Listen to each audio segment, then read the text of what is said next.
welcome to the show.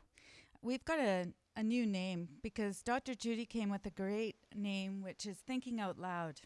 And I thought since this is her show, she is thinking out loud, and it seemed like a really good name. So, what do you think about that? Happy New Year, Dr. Judy. Thanks. Well, it's something we need to do more of, in discussing with other people, so it's more like community, and not be afraid to just, share ideas and thoughts. They don't have to be well formed and armor proof, Right. and get ready for opposition to tackle them. We got to see if we can get them here, get them there, get them. Just to share thoughts. Well, I love the word community. We've used that a lot, and everyone knows about our challenge for the new year, which is tell us about the challenge. To tell the truth. So long you can keep going and telling the truth. Seems so easy, really, doesn't it? It's funny. Somebody said to me, "Oh, is that all? Don't we all tell the truth?" What do you think about that? You need to tell the truth all the time. Okay, so what about the white lies? What about the What that's those things people call white lies. That's just an excuse for lying. right? And does this dress make me look fat? Yeah. Well, you shouldn't ask the question if you don't want the truthful answer. Wow, you're so tough. I How mean, are we what gonna what do this, you guys? How are we gonna if manage? if you're asked that, if I'm asked that, I might say to the person, "Do you really want to know? Mm-hmm. Or do you just want to wear that dress and want my approval?" Once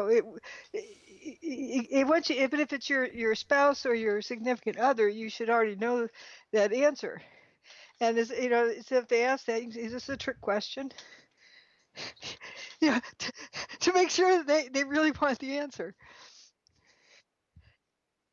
The trick question of the day is, do I look And that gives them fat? the opportunity to say, "Oh no, never mind." That gives them the opportunity to bail out. Right. They said, "No, no, I want to know." And if that's how they respond, okay, then you tell them.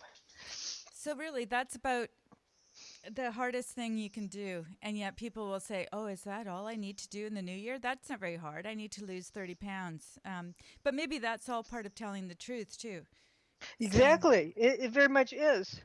It's learning how to be honest with yourself as well. mm-hmm.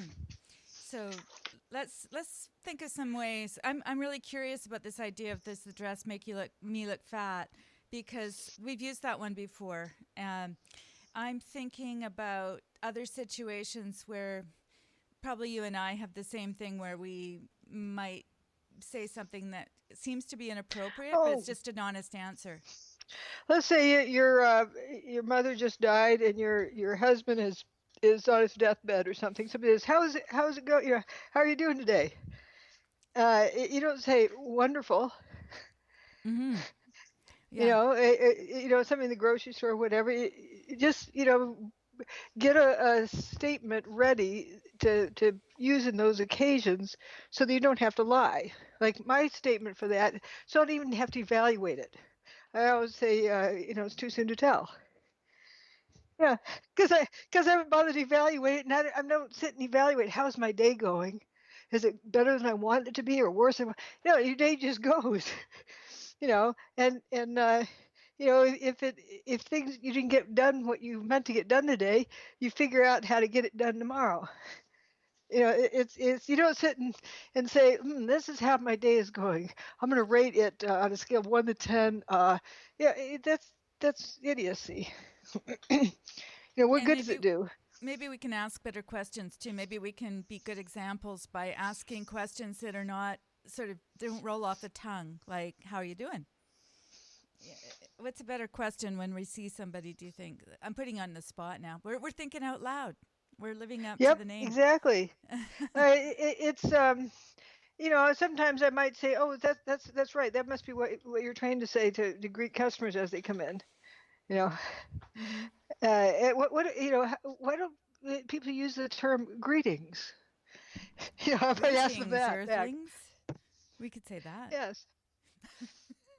Uh, The person at the checkout line who's supposed to be saying things like that.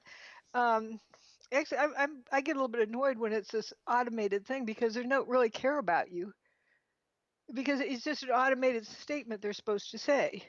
And so I feel actually not respected when they do that. When they say, "How is your day going?" I would prefer them to say something like, "Greetings, hello." Well, I'm gonna be devil's advocate here because I do think that sounds a little bit stilted in our day and age. So usually I ask Okay, questions. I I don't see usually about devil's advocate. okay. Is that being truthful when you say you're going to be playing devil's advocate? You're just trying to stir up conflict. That's what I'm When trying to people do. say that, yeah, why do you want to do that? Yeah. Well, I'm trying to say I'm How without about being if you just come honest. up with a I'm better? Yeah, my how about if you just come up with here's what you would say. Here's a a way you would handle it, and maybe it's a better idea than what I have. you're always teaching me.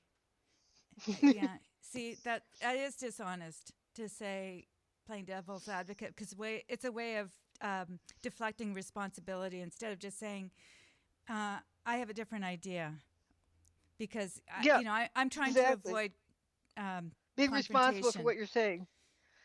And do you think that avoiding confrontation is just another way of being deceptive? Yeah, if you didn't like what I said, or you would find a better way of saying it, I'm just taking a stab at it. You asked me to, what I would say, and I'm just thinking out loud. Are you going to make me regret thinking out loud, or do you have a better idea and could share your better idea? It doesn't necessarily mean you have to trample on mine. Right. And Right. you can just say, "Oh, here's how I might handle it," and I might say, "Oh yeah, that's a nicer way of doing it." It Okay. isn't like, "Oh, I have to play devil's advocate to see if I can get you." Yeah. I guess what it is having integrity, like thinking about what we're saying and why we're saying it. So when I say I'm going to play devil's advocate, I'm really just saying I don't want you to think that I'm coming up against you. I'm just offering another point of view. And if we trust But each other devil's enough, advocate, we yeah, shouldn't have devil's to do that. advocate is actually stating that is stating, okay, just for the fun of it, I'm gonna contest this with you. That's what the devil's advocate statement usually means. Mhm. Okay. See how we can learn it just by being thoughtful, like thinking out loud, and then allowing the other person to help us to understand how it comes across. I think that's really valuable too for me because I think a lot of the time we think that we're coming across really sincerely and very cohesively, and the other person is just going, you're just okay. I'll give you an example. Now, this is weird, and I'm being very honest about this. This is what this show is about. We have to be honest. And my daughter, who I have some problems with sometimes, she said, "You used that baby voice." Now, I've never heard the baby voice, and the person I was with didn't hear the baby voice. But I went away from that going, do I use a baby voice? And why am I doing that? What am I trying to do? How am I trying to deflect? So I don't know if that's Hmm. helpful, but I think some people out there might be able to relate sometimes that they use certain voices with certain people and it can be manipulative. Exactly. I'm thinking of one in particular. Who Mm-hmm. it's in my I paper. It's in my paper. Okay, so we're talking about Stephen Jones. I Yeah, yeah, think that's what he would say. And he'd sound cutesy, so that so that you think he's got the answers, everything's under control, instead of answering the question he was asked. correct. Yes. Okay. Now, speaking of him, we had a little conversation after the show, I think it was, and a lot of people don't know what happened to Stephen Jones. He was around, and some people may not even remember him. But when it came to 9/11 and when it came to your book, can you tell us how the events happened to coincide as far as Oh, what just you were doing? the historical data, I guess. Um, that when I started, speaking out and putting stuff on my website, uh, Fetzer hated that, and Fetzer was trying to control me, which is a losing battle. And Morgan Reynolds and I ended up resigning from Fetzer's club, That was August 17th, 2006. But then we're free then to really cause some trouble. And that's when I really started working on my website in that first big series. And we actually, it was the 23rd of August, we put up that paper, with about uh, talking about what Jones was overlooking. And then we went ahead and got into it about, researching the topic. But it was because now we were out of the picture, they needed us in the picture. And it was in December when Jones and Fetzer had their divorce, and it was Judy Wood's fault. But Morgan and I were long gone by then. But they had to make people think that we were still, in the club, so they could have this conflict with us.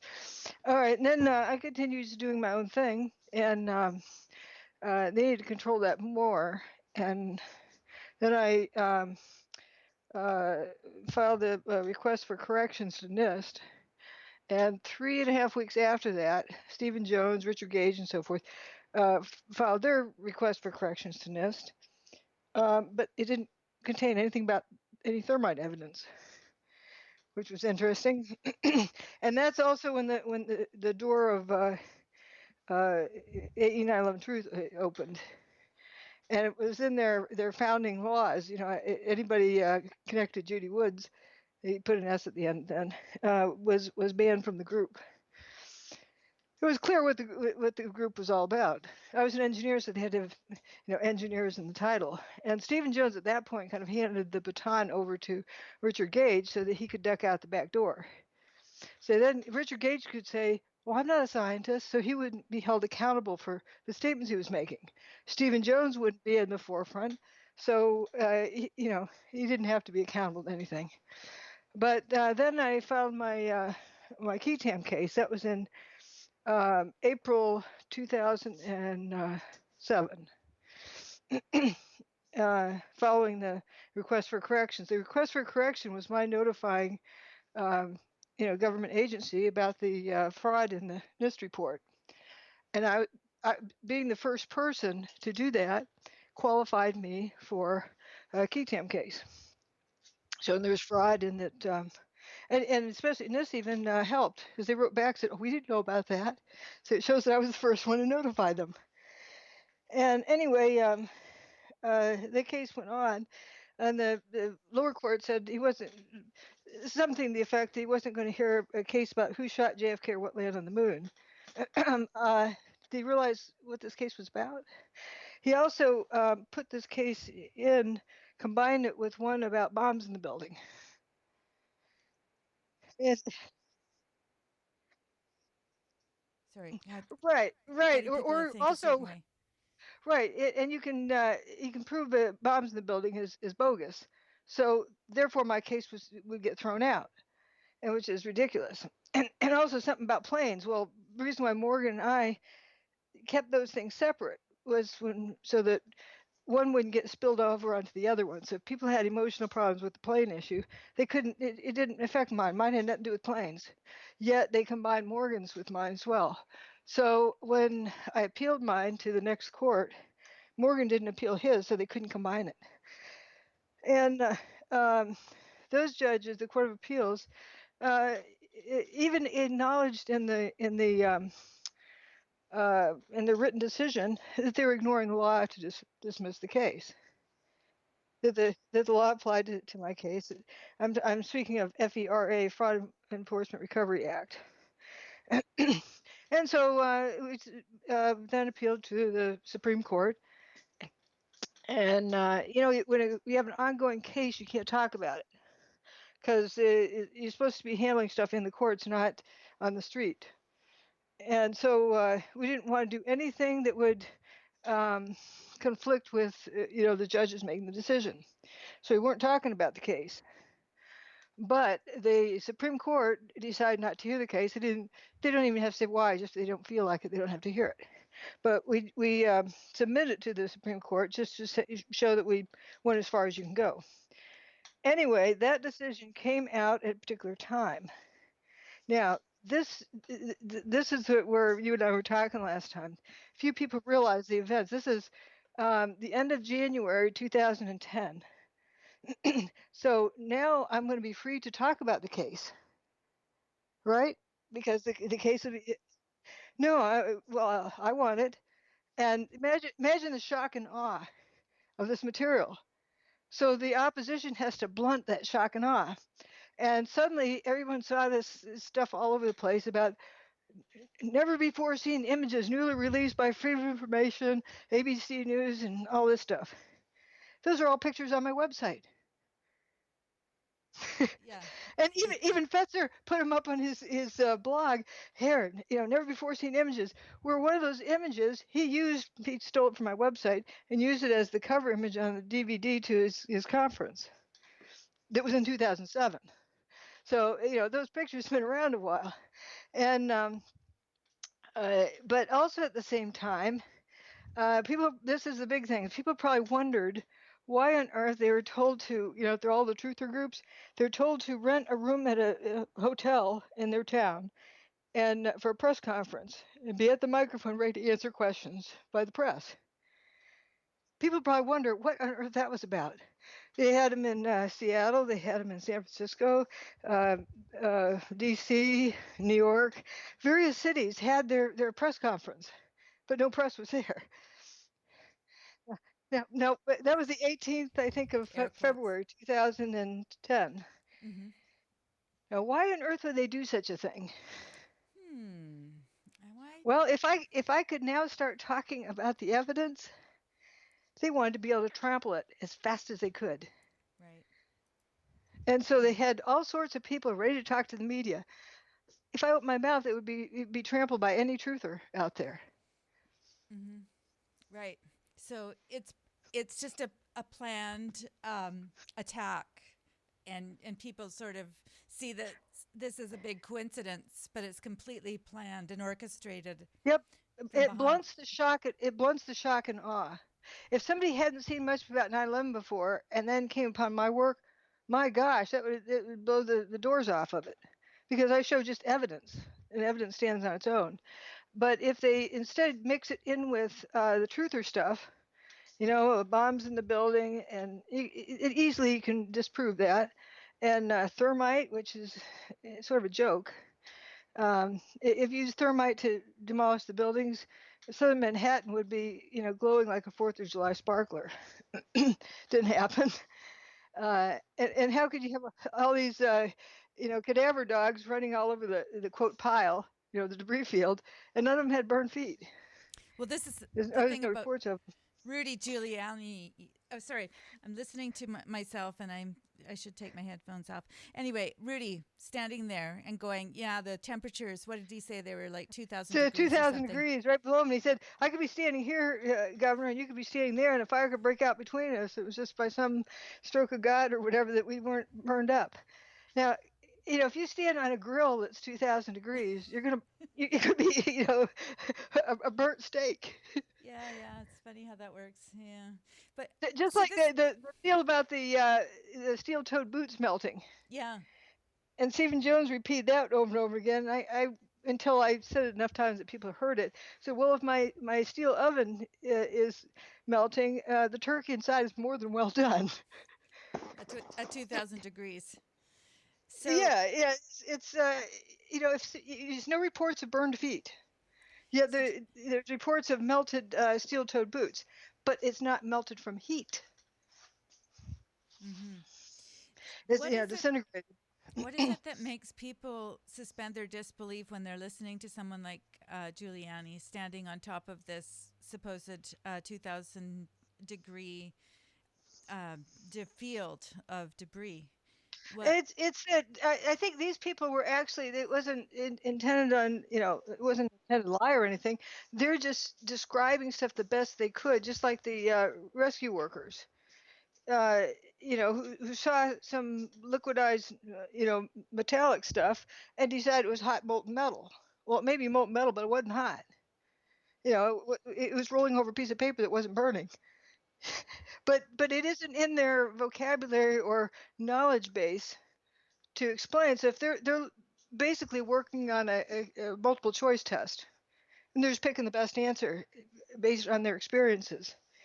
And so if they run across something that doesn't match their experience, they have to explain away. Just like George Stephanopoulos, Peter Jennings in the studio asked him, where's all the rubble? And he goes, well, I've been asking folks that. One volunteer, Robert Gerlinski, explained all went down. It fell to the ground, was pulverized and evaporated. Because where's the debris? Even But then, see, though, people that was the best he could do. heard that, and nobody sort of went, what does that mean, evaporated? They, people just kind of listened to that, and I guess they were so stunned that they couldn't think in any other ways. Right, because they're used to a multiple choice test, and they don't know how to think outside the multiple choice test. And the same with George Stephanopoulos. But the point is, they were trying to explain away the fact that there was very little debris. Everything was essentially at ground level with a few, wheat checks sticking up. And the ambulance parked in front of the door of Tower 1. You can see the tires where they hit the ground. It was right at ground level. Yeah. So anybody that wants to, they can go over to drjudywood.com and you can take a look at some of these images. I could put them up on the screen, but I think what I'll do is I'm going to put up some other pictures. I'm sorry, I don't have anything up right now, and I should be a little bit more attentive. Yeah. I'm trying to do some things in the background here to get. Or the cover image to my book would be good. Yeah. You can find that on wheredidthetowers.com/buy. BUI, and that'll show you the cover image of the book. And that image, to realize there's 14 people down there at the base of that big fountain of dust who eventually looked up, saw blue sky, and walked out on their own. Mm-hmm. Mm-hmm. Well, to think of that in the middle of that, it's just phenomenal. Yeah, they didn't get squashed. They didn't get smashed by falling debris. Mm-hmm.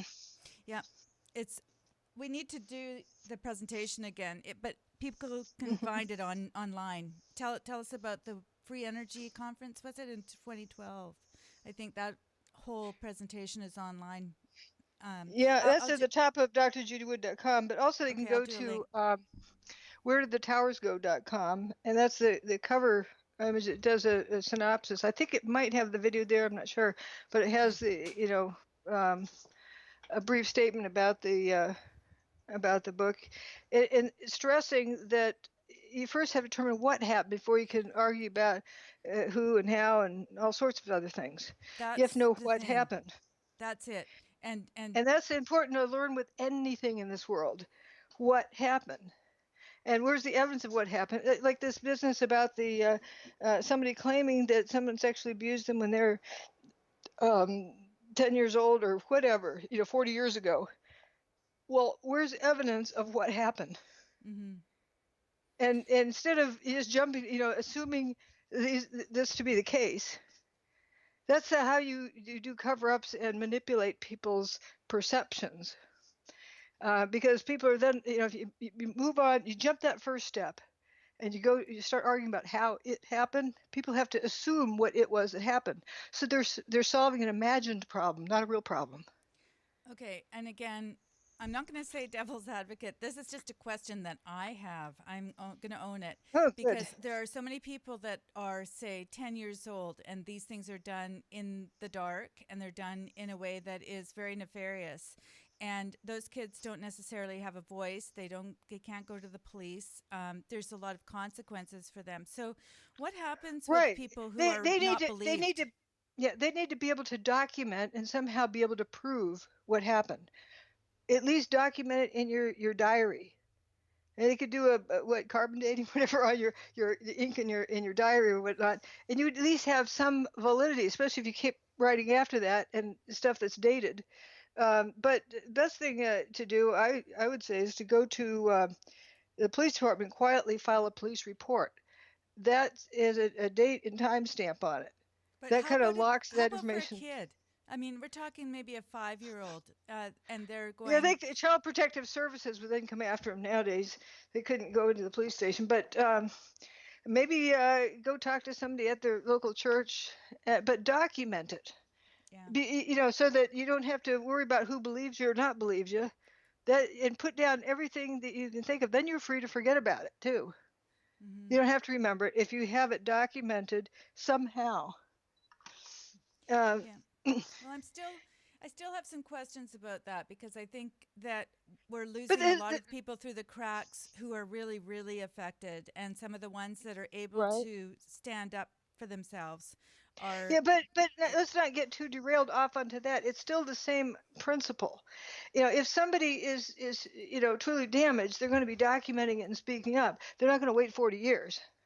If you're truly damaged, you're not going to forget about it for 40 years and suddenly remember it. Okay, so you're And saying, that let's say maybe the this is a validity, 5-year-old, and then later on, maybe when they're 12, they they want to that's make a. different. That's different than when they're 40. Yeah, I see what you're So saying. that's what I'm saying. Somebody who's 40, they've been an adult for quite a few years, and they're now recalling something when they were 10, or whatever. The 50, I guess, was the age of the person. What I'm saying is for the listener out there is having a screen kind of test that, and that's why there's, at least there used to be, what do you call it, statute of limitations, because people's memory is not like Memorex. It changes with time. That's why it's so important to document it, write down everything right after it happens in your own journal. If you can go to a police station nowadays, if you're under 18, they probably call Child Protective Services on you. But if you're over 18, you can quietly file a police report. Let's say the person who assaulted you is a big hotshot. Doesn't matter. You can quietly put it in the file, and then you can write in there and say, not if, but when it happens again, I want to have a paper trail. Then if it comes up later, you can talk about it, and someone isn't going to accuse you of slander for making up the story. You have something documented on So I it. have a question, but, Yep. the idea of not being believed is something that you can relate to very well, as far as Yep. what you've done in your, research. So how does But that it feel? isn't. See, How do see, I mean? I don't go for belief. With me, it's not about belief. It's like the evidence. Here's the evidence. That's why I'm so into dealing with the evidence. If you don't have evidence, you're just talking about stories. Mm-hmm. That's why these other things, if you want to get off of that topic again about personal issues, you have to have some way of documenting it. And if you don't document it, speak now or forever hold your peace. Okay, so here Think we of have that, your book, that phrase. which is documented evidence of what Yep. happened on 9/11. So And it so, has nothing to do with me. The evidence is nothing to do with me. I just did all the work collecting it. But I'm not asking you to believe me. I don't want you to just believe me. I want you to believe yourself. It's up to the reader themselves to understand what happened. I just put all the evidence in front of you. and this is really the biggest issue, and this is the biggest deception that can be perpetrated, is when we start to doubt. Isn't that the kind of the seed of doubt, where somebody else comes along, like Stephen Jones or any of these guys, Gage or Because the they're rest? they're asking you to believe, and they have a story for you to believe. They don't want you to look at the evidence. You see the contrast. Mm-hmm. And that's why I'm saying that somebody who wants to go after Roy Moore and just so for some reason just before an election, interesting timing, he comes out of the woodwork, after 40 years and has some story to tell. He had other elections before then. It wasn't so important. Very suspicious timing. If it was an issue, why didn't they even come out in the primary or before? Because then the Republican team could put in a different candidate. Okay, well, this is what I notice about this, is that they move things into the realm of the emotional, and it's Yep, a sexual abuse charge or whatever. So it moves us into the part of our brain that thinks about emotional things rather exactly, than rational things. And so then exactly. And the anybody same that with the comes thermite. anyone that comes against that or says anything about it, they say, "Oh, are you a so and so supporter, or are you against this person?" It becomes a personal Pick thing your team. Yeah, instead of being able to just say, "Look, I'm looking at the evidence the and the evidence. timing and that sort of thing," and it seems odd Yeah, to me. yeah. Time and timing. The 40 years, it wasn't an issue. Then suddenly it becomes an issue just before the final election when it's too late to put somebody else on the ballot. looking at those type of things and then having no evidence of what happened other than somebody's story, and it turns out that story kind of fell apart about the yearbook thing that and the gal ended up admitting that she wrote that stuff in the yearbook. Um, but and then Gloria Allred's involved, so that's a red flag there. Um, Actually, her it, daughter, but it's the same thing. Or was Gloria involved? Was it just what's her face, her daughter? um, uh, Gloria Allred was involved in some things, and the daughter was involved in other things, like the Trump stuff. I think that was the daughter. I forget who did which, but they're both involved in, They're a in these tag these team. kind. They just take Yep, turns. yep. And so that's why I say if somebody you've caught them lying once, uh, you're done. I mean, they're done. They're unreliable after that. Somebody who, well, let's look at it, for example, Jordan Peterson. Have you ever caught him in a lie? Not If personally, he but accidentally if he's accidentally said that something isn't true, he'd correct it. hmm And he's not intending to lie. And I think right. that's a lot of it too, is even if we have misspoken or we've said something that we don't recognize to be a lie, if somebody comes to us and says that's not true, we have to be willing to take that in. I think that's the big difference. Or if you see proof yourself, not just taking somebody's word for it, but proof. And then if the person still doesn't admit it, like for example, this Gloria Allred, she was the one involved with this Roy Moore business. That somebody was interviewing her and said, "Now, do you know for certain that Roy Moore put the signature in there?" And she changes the subject, skirts around, talks about something else. And the interviewer asked it again a different way, and Gloria Allred skirts around, brings up something else. So it's like that she doesn't want to be caught on the record lying, but she knows that this is not true.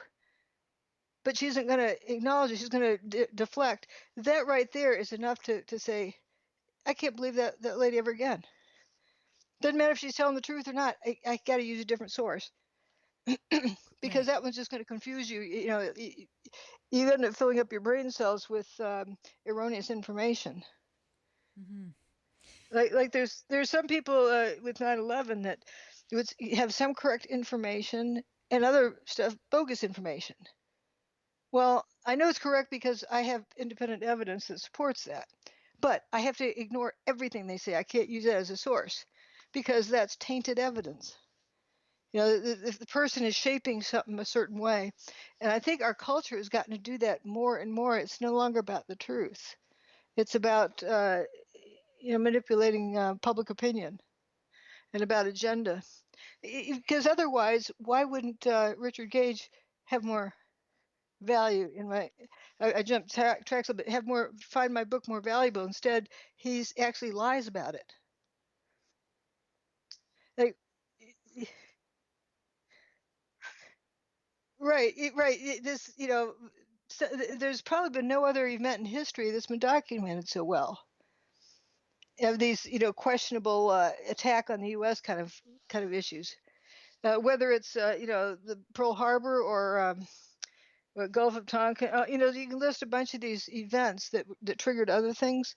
And a historian said about my book, there's probably been no other event in history that's been so well documented. It's an open and shut case. It's but do people want the truth, or they just want to believe something, and they only look for data that supports their belief? And that's one of the biggest problems that's happening in our culture now.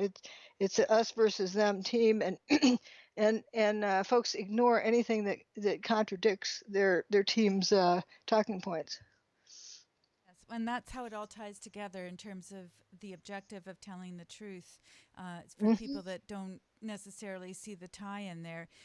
If it's an if then statement, if we were to have the integrity of telling the truth and being very honest with ourselves first and then with other people, we would really cut down, I probably 99% on the problems in the world. That's my personal belief anyway. Right. So yeah, we can step off the side into the speculation world and say, so who does it benefit? All this, people at each other's throats. It seems like it's by design. training people to not think, but to just react on emotion. Well, I think it's akin to this book that's just come out, and I don't want to get into the players so much. You know, What talk book about. are you talking about, or who's Okay, the? I'm going to say that. Okay, it's Michael Wolff is the author, Okay, and I've heard some chatter about that, and that okay, it's that there's a lot of uh, yeah, that's what I was thinking. A lot of storytelling. It's just like the thermite story issue. well, It's and so my point here is not to even go into whether it's storytelling or whatever, but based on what we've just been talking about, take a look at the it's timing of things. Take a look at, say, the fact that there's some indictments coming down the pike. Again, let's not even mhm, talk about that's names right. or anything. Let's just That's say right. you see Exactly. this over It's about here, time and timing. you see this over here, you see this over here, and that's a distraction. And it's almost like training your brain to go, oh, interesting. Okay, now I wonder what else is happening in the world. I wonder what is being reported on and what's being left out. I find that quite interesting, the point about being left out. And we can find out now because we have the internet. No, no, certain things are very heavily censored. Of course they are, but we can I think what's freaking the the crew out is that there are people like we're talking right now, and we're not censored, we're not sponsored. We have no financial interest in this. We're a community. We're We're community. acting like a community. We're acting like a community, and that's why acting like a community is so important. Precise. Yeah, exactly. And so that's what is so threatening about the people that have tried to control the message. Can you imagine if the internet was what it is now when the book first came out? I think it would have been a very different situation if we No, knew then what it we know would. now. You mean my book? Yeah, I'm going to say. It was handled because the truthers were created for ready to handle this, and Stephen Jones was rolled out after I came out, after I started Yes. speaking about stuff, and Morgan too. Morgan wrote an article about why it wasn't, why the official story was bogus, and I had the billiard ball thing posted online for quite a while, and then they rolled out Stephen Jones, and immediately he's put on the Tucker Carlson show. What does that tell you? Okay, but um, taking history out of this, and that is something that we've talked about before. But I'm saying, um, if your book were to come out now, and you were a good strategist, and I'm not saying that we're all good No, I'm not. strategists, it No, would be coming out before Tucker Carlson or any of the other people knew about it. You'd have an audience already, and it would go hopefully it go would be viral. trampled. Be, It would be trampled by mm, then. They would know, or I might not be alive. You know, it's yeah, different it's ways another that part. things get controlled. After all, look what happened to my student. And that definitely slowed things down. Can you But do you feel like sharing that? well, eh, just that I think most people out there probably know that my student, uh, you know, turned up dead. So supposedly a robbery where nothing was really stolen, and uh, Michael went to dinner Michael. with my student went to dinner with his mom and sister's boyfriend. They're leaving from there. It was a well-to-do neighborhood, and as they're getting ready to get in the car, uh, some guy said to mom, "I want your purse." Okay, here, have it. And then as they started to leave, they shot Michael in the head twice. You shoot him once, he's going down. You shoot him again. That's pretty good marksmanship. And didn't in front of all sorts of security cameras, and then the security camera tapes go missing right after that. Yeah, I'm It's surprised. It's a right. bit Seth Rich like that way because they don't have anything that they can they know he died, and there's all these security cameras in Washington D.C., but suddenly nobody has Yep. any Yep. evidence whatsoever. Yeah, and then the cell phone from mom's purse shows up on the poor Patsy's front porch where he lives in a paper bag. Oh, I didn't know about that. Okay, Oh now yeah, yeah. Michael was working with you at Virginia Tech, Well, was he it? wasn't working all that much. I mean, he was in my class, And But he had something but to do with your research. How did that tie in? well, not so much that he discovered my work and then waited after class and came up to shake my hand. He was just so in awe of you see my website and all, and he said at the end of that meeting, whatever happens, no matter what happens, promise me you'll never stop pursuing this. Nothing's more important. And I wasn't sure at the time where that came from. He said it had something to do with free energy. And I didn't find out until about a year after his death that his uncle was uh, Eugene Malov's partner when they started the free energy And thing. we know what happened Yeah. to So, Eugene as yep. well, Dr. Yeah. Malov. So I hate to mention names, and they just let the family be. But it definitely slowed things down. That connection was dynamite. Even before I knew that that connection, it was it was an issue. But anyway, there's things you're in the most danger before you know you're in danger. They don't give you threats. No, they just do stuff. And then you see other people drop dead, and then you interpret that however you want to interpret it. There, that's things are controlled as much as they need to control them, and whether it's smearing public opinion or or doing in or whatever.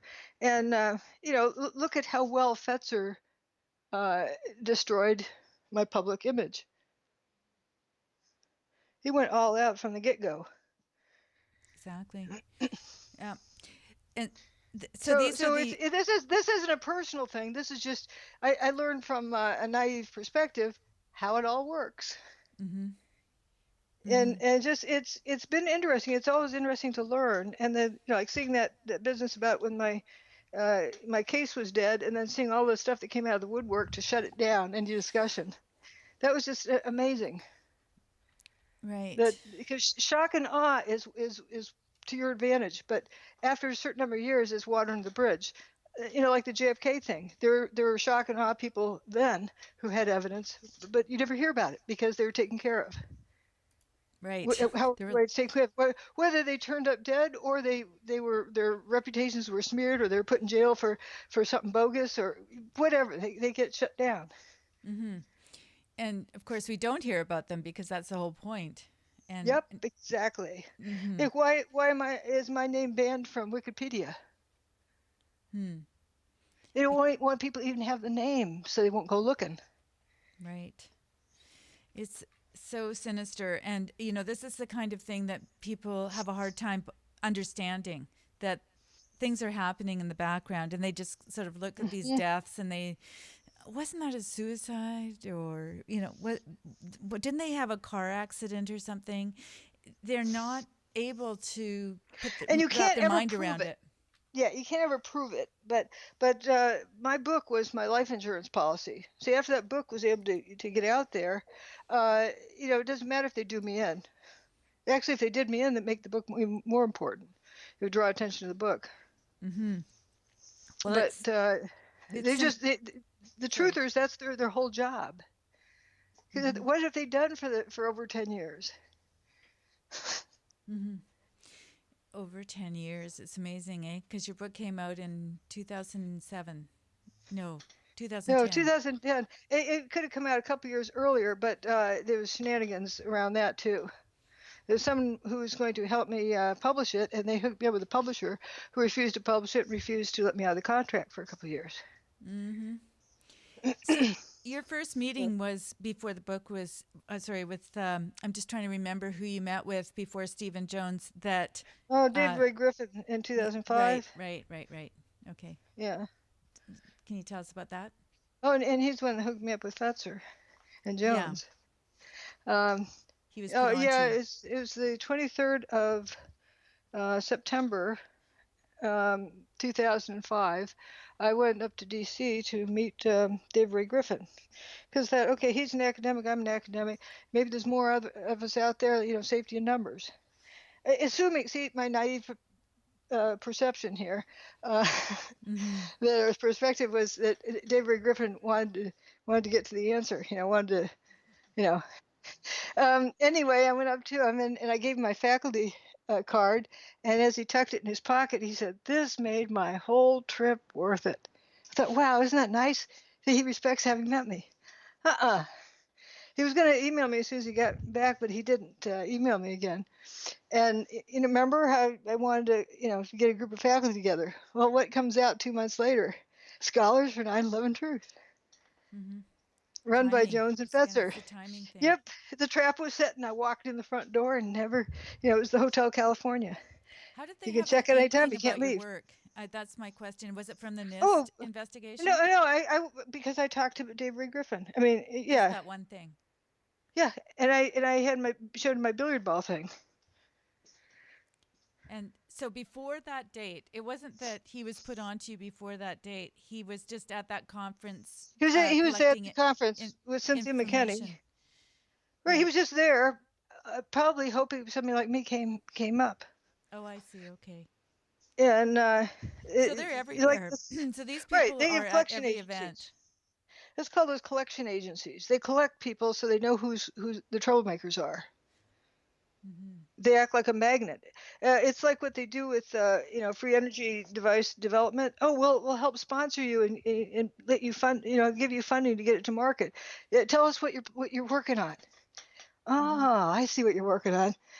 So we just ran out of dollars. They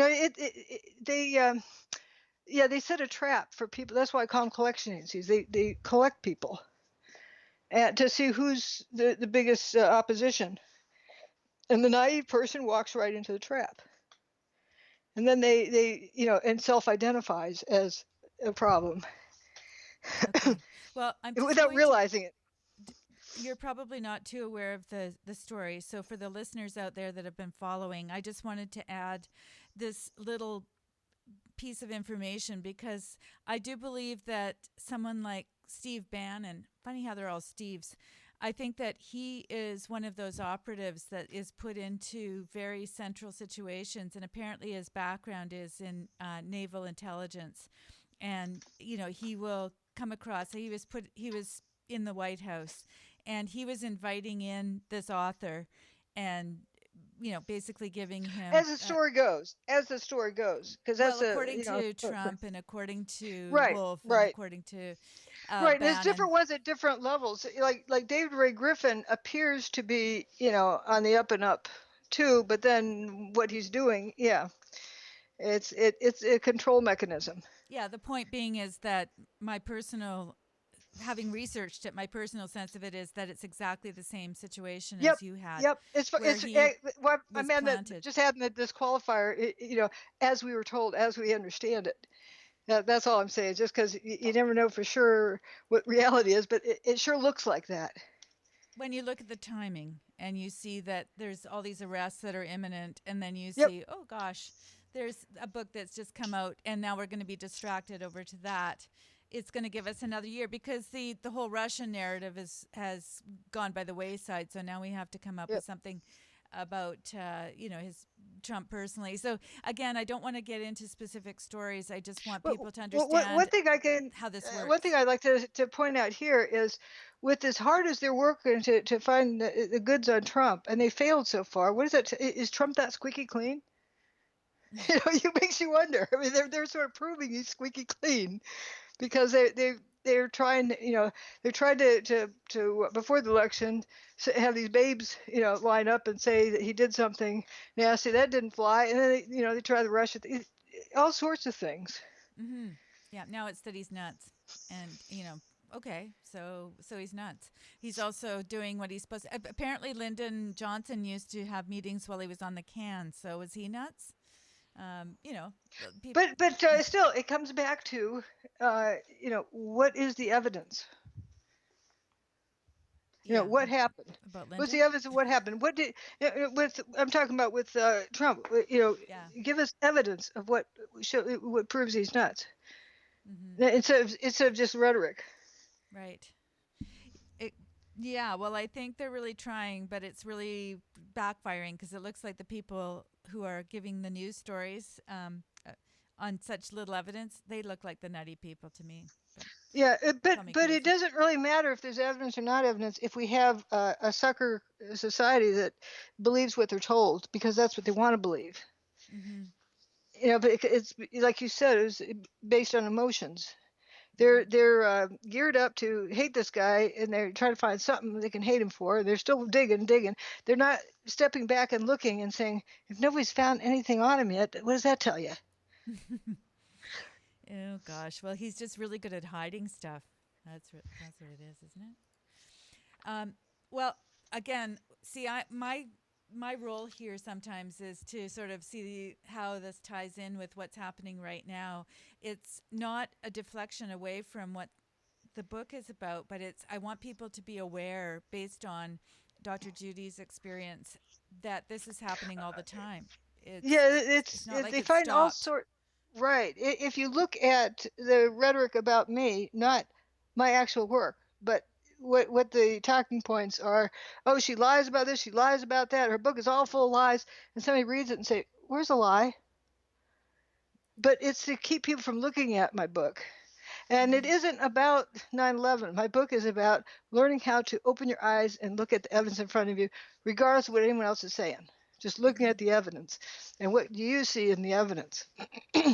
And that's why I try not to get bogged down with the details about this Trump thing. I'm just seeing it from a stepping back, saying they're working really hard to get something on him, and they haven't gotten him yet. What does that tell Mm-hmm. you? Shouldn't they be spending that energy working on fixing world problems, or Well, saving the U.S. or that's the thing I love, is that he's just barreling along and doing this stuff. And he just had a news conference from Camp David where they're actually trying to solve some of these problems. And as much as he gets involved in some of the Twitter stuff, he's actually doing work behind the scenes and oh, and getting things The done. Twitter stuff is doing work.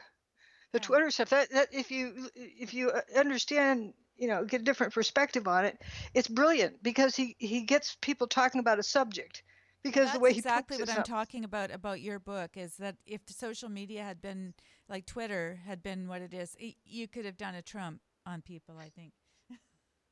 You'd Exa- still have the trolls, but you'd be first out of the gate, and he knows how Except to do that. I'm not into making truther clubs, and I yeah, my people like to. qualifier is that if you were a Trump type person, Oh, uh, right, I would know how to work it, that's right. or hire somebody to do that kind of thing. But I'm not. I'm into just the facts, ma'am. Yeah. Anyway, and eggshells. Are you doing the eggshells? No, I was looking for some double stick tape.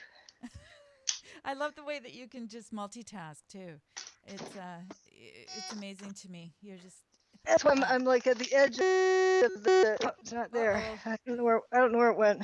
You're moving out But of the room. I think yeah, we're I getting moved some back into feedback. range because I just had to reach. I just had to Ah, reach and couldn't find it. well, there you go. Now, I'm just taking a look at the comments here. I saw a YouTube comment earlier associating Dr. Wood with Abel Danger. They haven't collaborated, Yeah, right? why do they like to associate me with something else? That's the thing. The whole thing about my work is that I don't want to trust anybody or anything. I just, what do I see? Mm-hmm. Why do I need to be associated with anything other than Yeah. truth?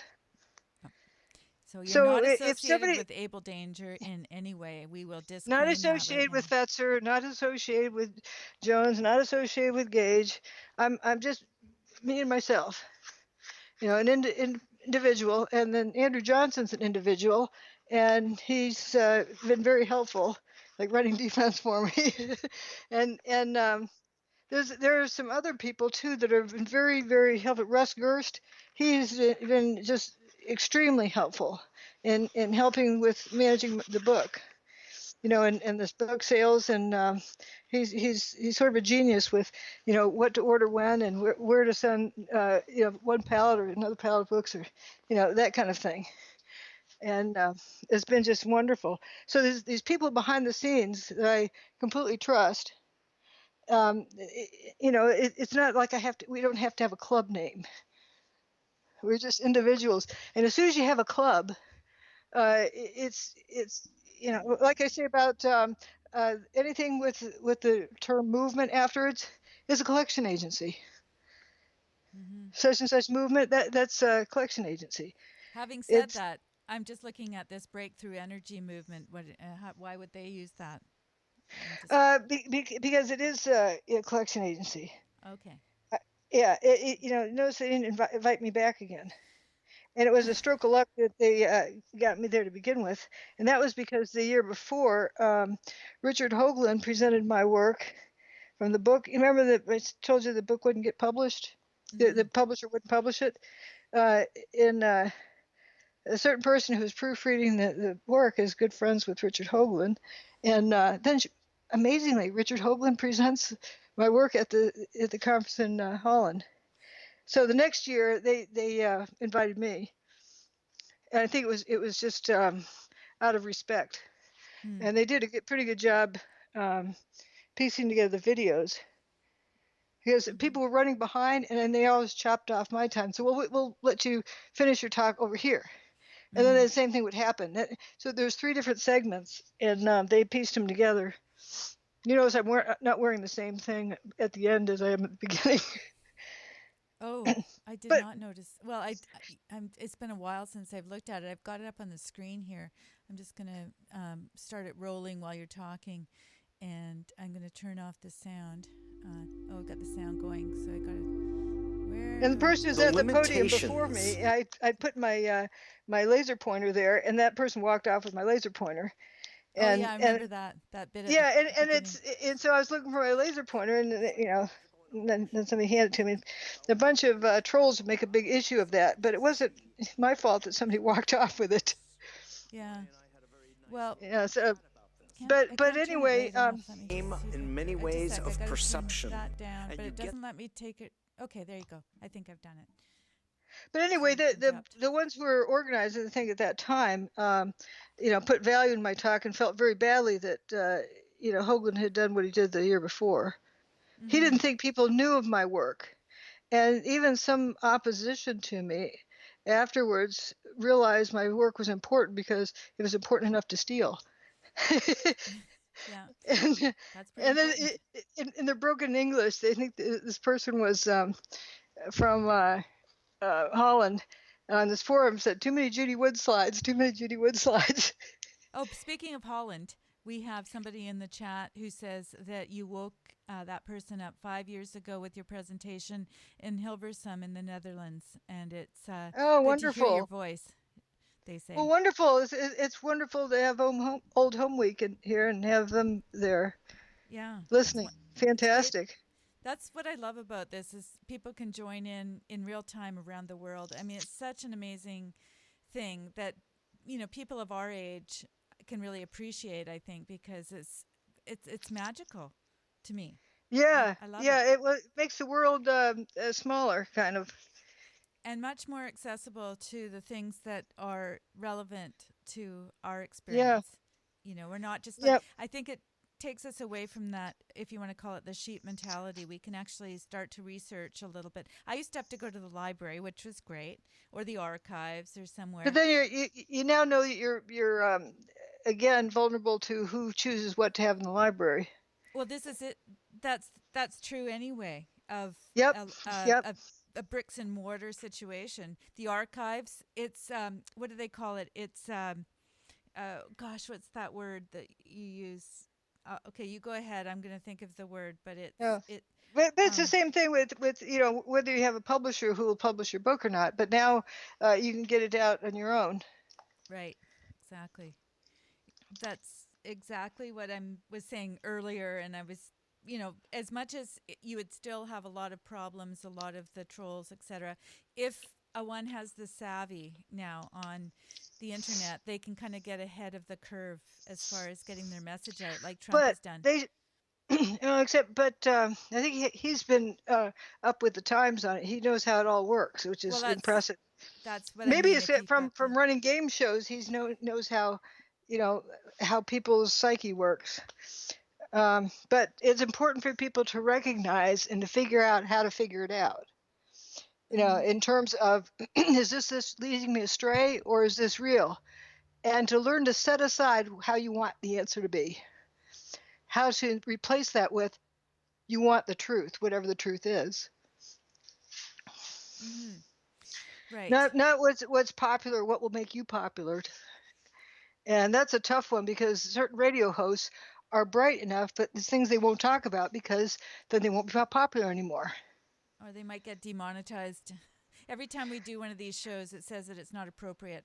So there's no money. I mean, it's not about being for the monetization. I just find it really interesting because you'll see some of this other stuff that's on there, and you just go, how is that even possible that somebody could keep that up on YouTube, let alone make money on it? It's bizarre.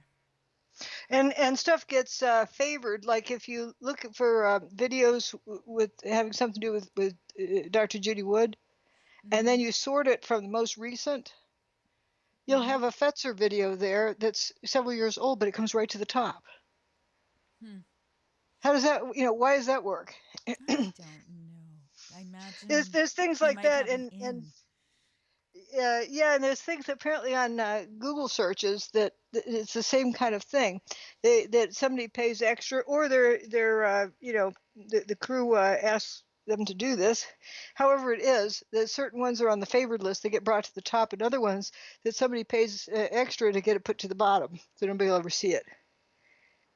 People are understanding now how Google works and that it's not an algorithm. It's actually totally manipulated. And I notice Snopes gets up there right at the top of the list all the time. Doesn't matter what it is. It's Yep, breaking yep. news and it's at the top of the list. And if something is always at the top of the list, what does that tell you?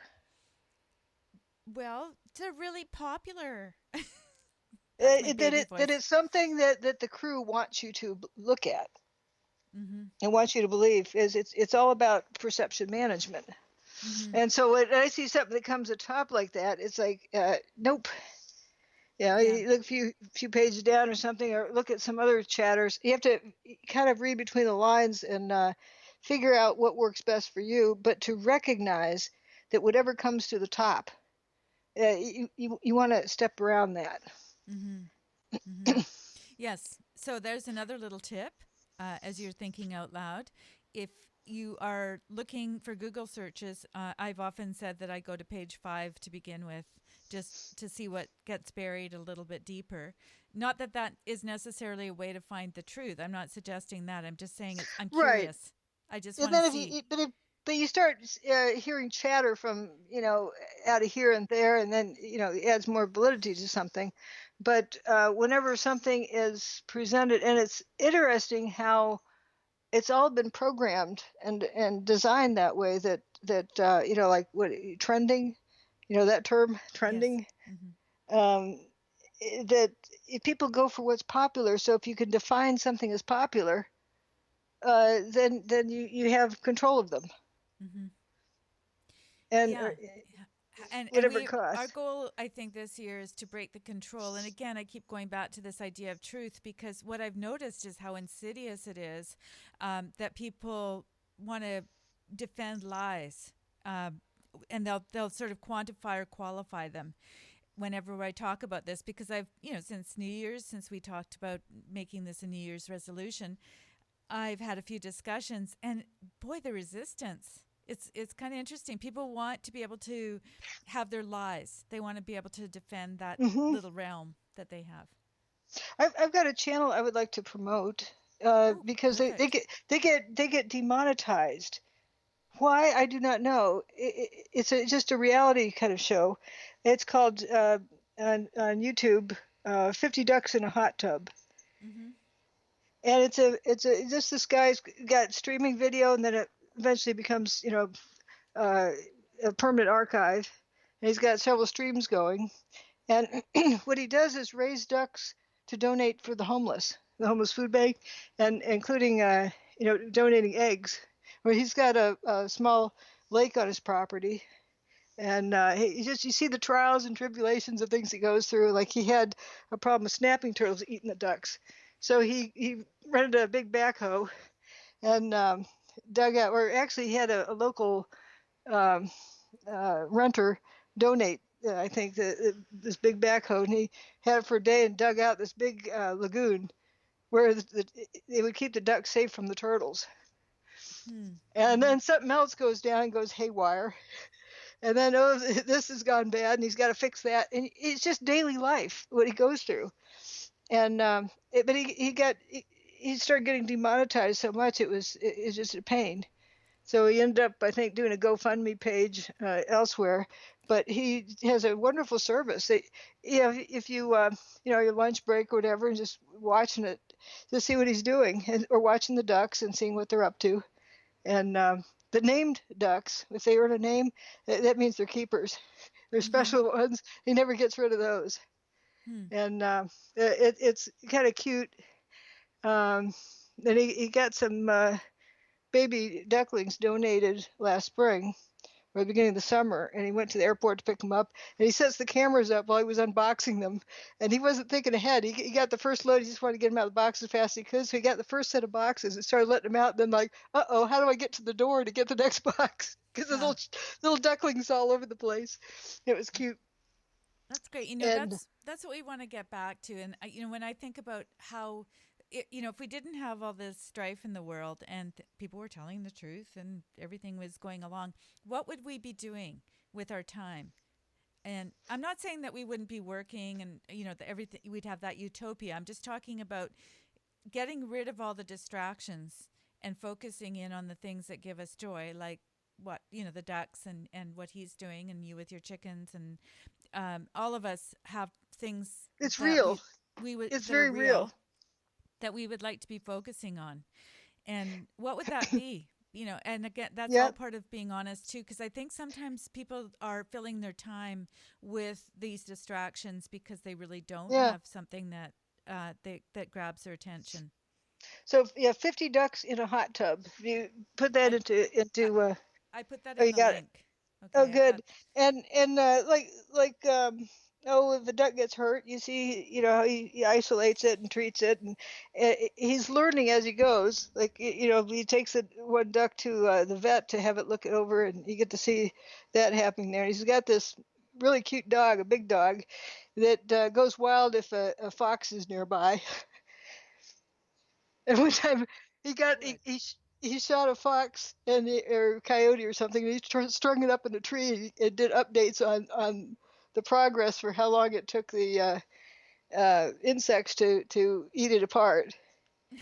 It's just does different things. It's really kind of cute. All the different very real things, and how he tries to solve this problem or that problem. He gets the electric fence turned on, and seeing if that can keep the foxes out. Um, and what Mm-hmm. which if he has too many male ducks and they're trampling the female ducks, and what to do about that. So Hmm. it's fun to So watch it. those He didn't duck have a lovers garden this out past there. year. Yeah, and he talks about he had chickens before, and that was too hard. Something didn't work right. I think he had a rooster that was shooting blanks, so not many of his eggs hatched. So then he went to ducks, Mm-hmm. and he enjoyed them, I guess, as a kid too. But why would they demonetize that? It's a mystery. And a lot of the YouTube creators are talking about this because there'll be people who are like him that are demonetized. And then I saw this thing where a dog was being made into a Nazi, and I happened across it because it was trending and it came up on my YouTube, and I just thought this is offensive to me, and I don't get offended very easily. And I thought, how Hmm. does this get to be, it's literally a guy yelling commands at his dog and trying to make him Yeah, into a and make him Nazi. salute. Yeah, it's Oh, uh, it's it's it's pretty weird. horrible. But I think best I can figure out why the duck thing gets demonetized. It's too real. It's too honest, and it keeps you from looking at anything else because it's reality. Right. If Yeah, like you if a don't. water pipe breaks, you get to watch him fix a water pipe, and he may not do it the best the first time, and he learns from it and gets it fixed better the next time. Oh, and he's also learning how to survive. I think he's also teaching some great skills that may be lost. And we don't want to be able to survive without Oh yeah, the government entities. and also the importance of cleaning the barn every day for the chickens, or I mean the ducks. And some people have this deep bedding method where they just put more stuff on top of the poop, Mm-hmm. and so instead of cleaning out their barn, and he was talking about how he says if you won't lay down on it yourself, how do you expect your ducks to? Right. And he takes it out, puts it on his garden, and he'll have a nice garden next year. And it's just exciting watching. He thinks out loud too. It's a real sense of community and seeing how to solve real problems. Mm-hmm. Right. And as I say about farmers, the most honest people you can find. Mm-hmm. If the plants don't grow because they haven't been planted, you can't argue them up. Yep. It's well, you can blame it on global warming. You can blame it on Or somebody, cooling. can't you? That's the new thing. Well, I can talk about my getting attacked by climate change. Okay, can Uh, I just ask you one thing? yeah. This is it's a little bit personal. Somebody was asking if you had Rh negative blood because they're doing research, but you don't have to answer if you don't want to. Um, just a random I don't question. think so. Not that I know of. I don't think so. I think you would know.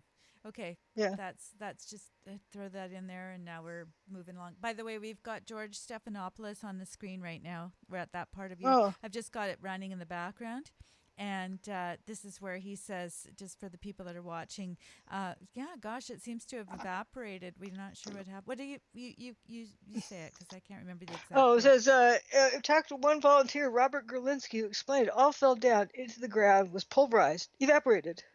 Mm-hmm. Mm-hmm. He went on to say other things, but that's how that went. And this was the day after. So for those that thought that things were uh, being trucked away, that would be awfully quick, wouldn't it, for 12 million tons? Is it 12 Yeah, million? it's Are we at 12 million or am I exaggerating? let's see, it's 100,000 tons each for each building, and then there's a little less than Oh, that for the building 7. yeah. So No, when no, this was I'm one, sorry, I'm sorry. 100,000 tons of steel. It was 500,000 tons for each tower. right. And of course, building 7 was smaller than a tower, but it's still probably.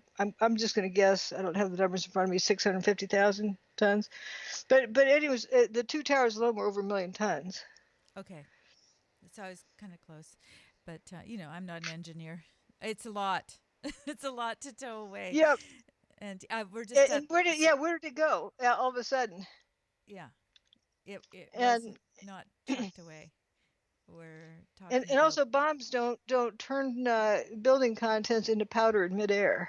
It's you can see the chunk of steel flying through the air, and then it's completely dust before it hits. mm-hmm, You see, it's kind of like a fast time lapse thing of an ice cream cone melting. correct. Yeah, and here's our friend Mickey, I think it was, who survived the he survived in stairwell B, and said he looked up and there was blue sky. And Yeah. he's saying that just about right now. Okay, so I don't want to change the subject because you were going to tell us your story. Oh, the climate change incident Yes. here. Yeah. When whoops, sorry. Whoops. I gotta turn the sound off of this. I thought I did. That when I got this house, it was how it was, Mm-hmm. and the faucet in the back it had a leak in it. So the people before I got the house put just it was just easier than replacing the valve. They put a screw on shut off like you have on your hose, at the end of your hose or something. So they put one of those on, had an off thing, so you could stop the water. Well, it because of the extra cold weather we've had, it broke apart and water was going everywhere, spraying around. And in other words, last winter and the winter before it didn't go, and the winter before that, before I moved in here.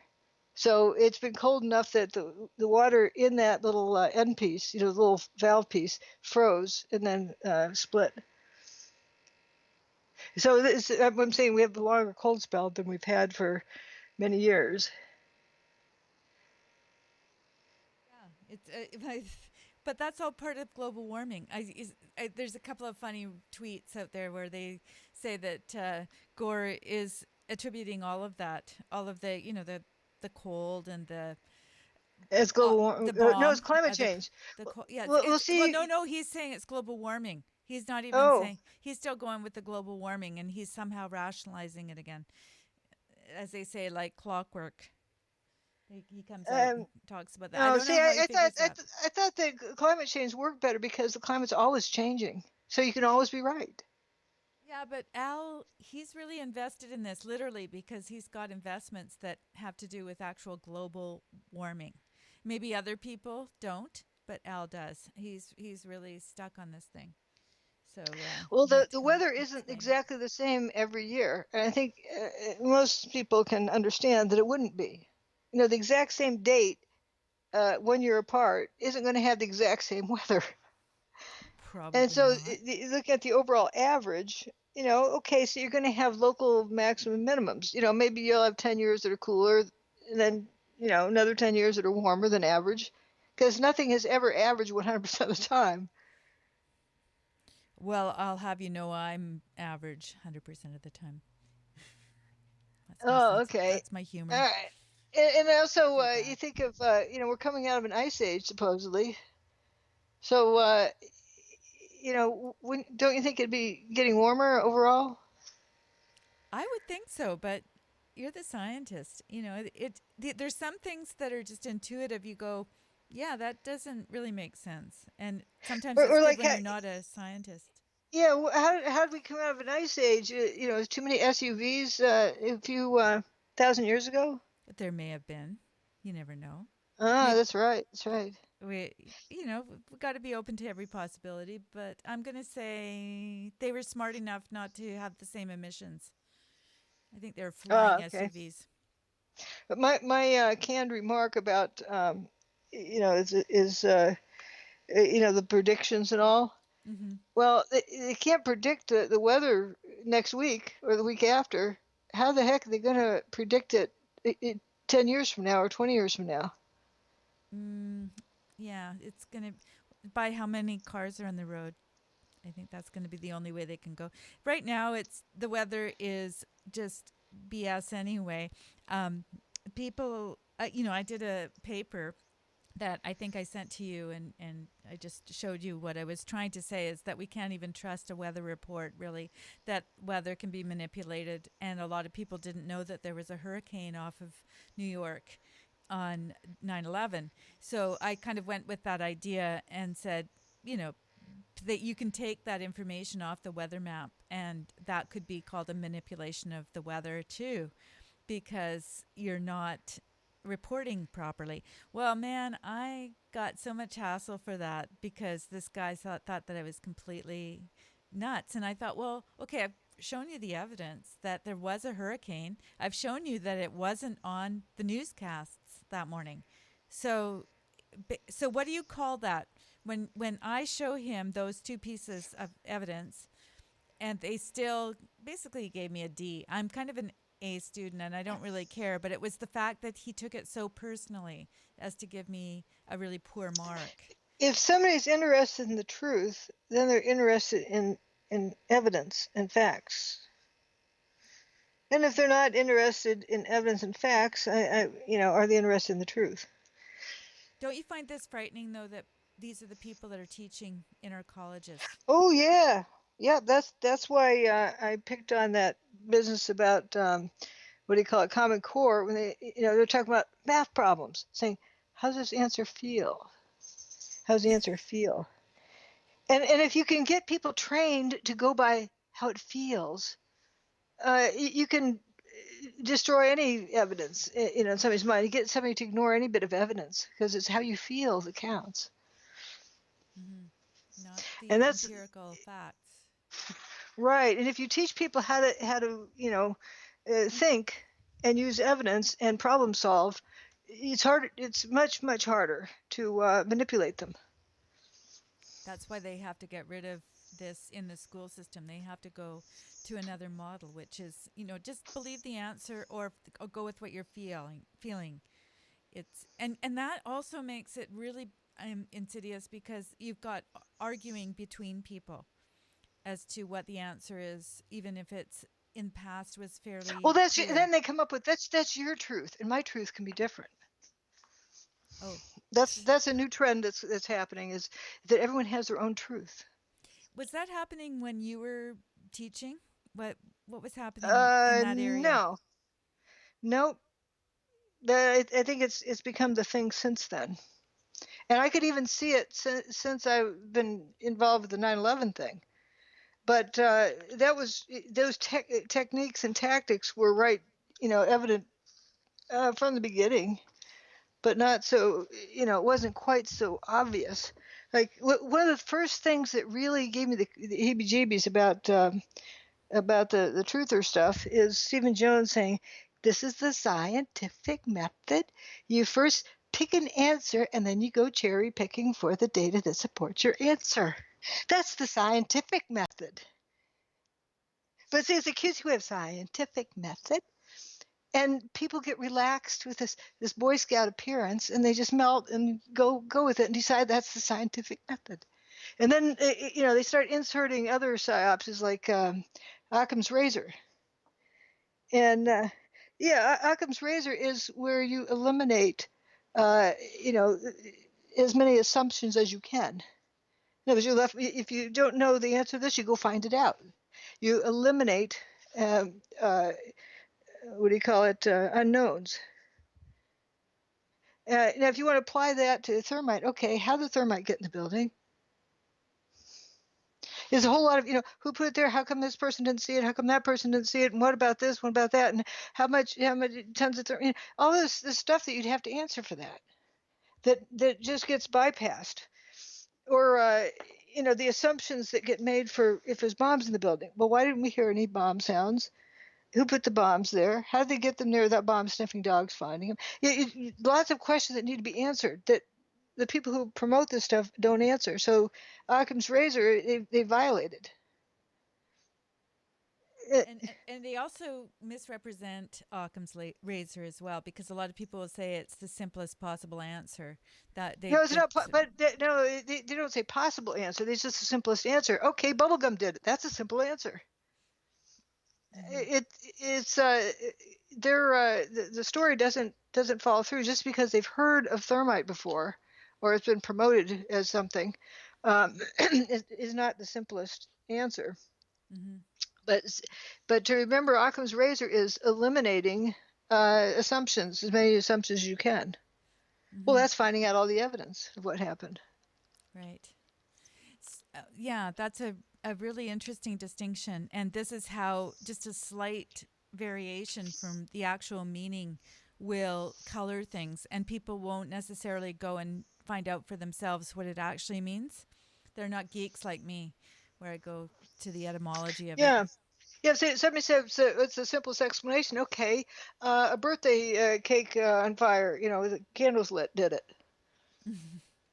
Okay, you're where's choosing something that I can relate to, because honestly, the cake that I gave to my friend Lynn last night, honestly just about burned the place down.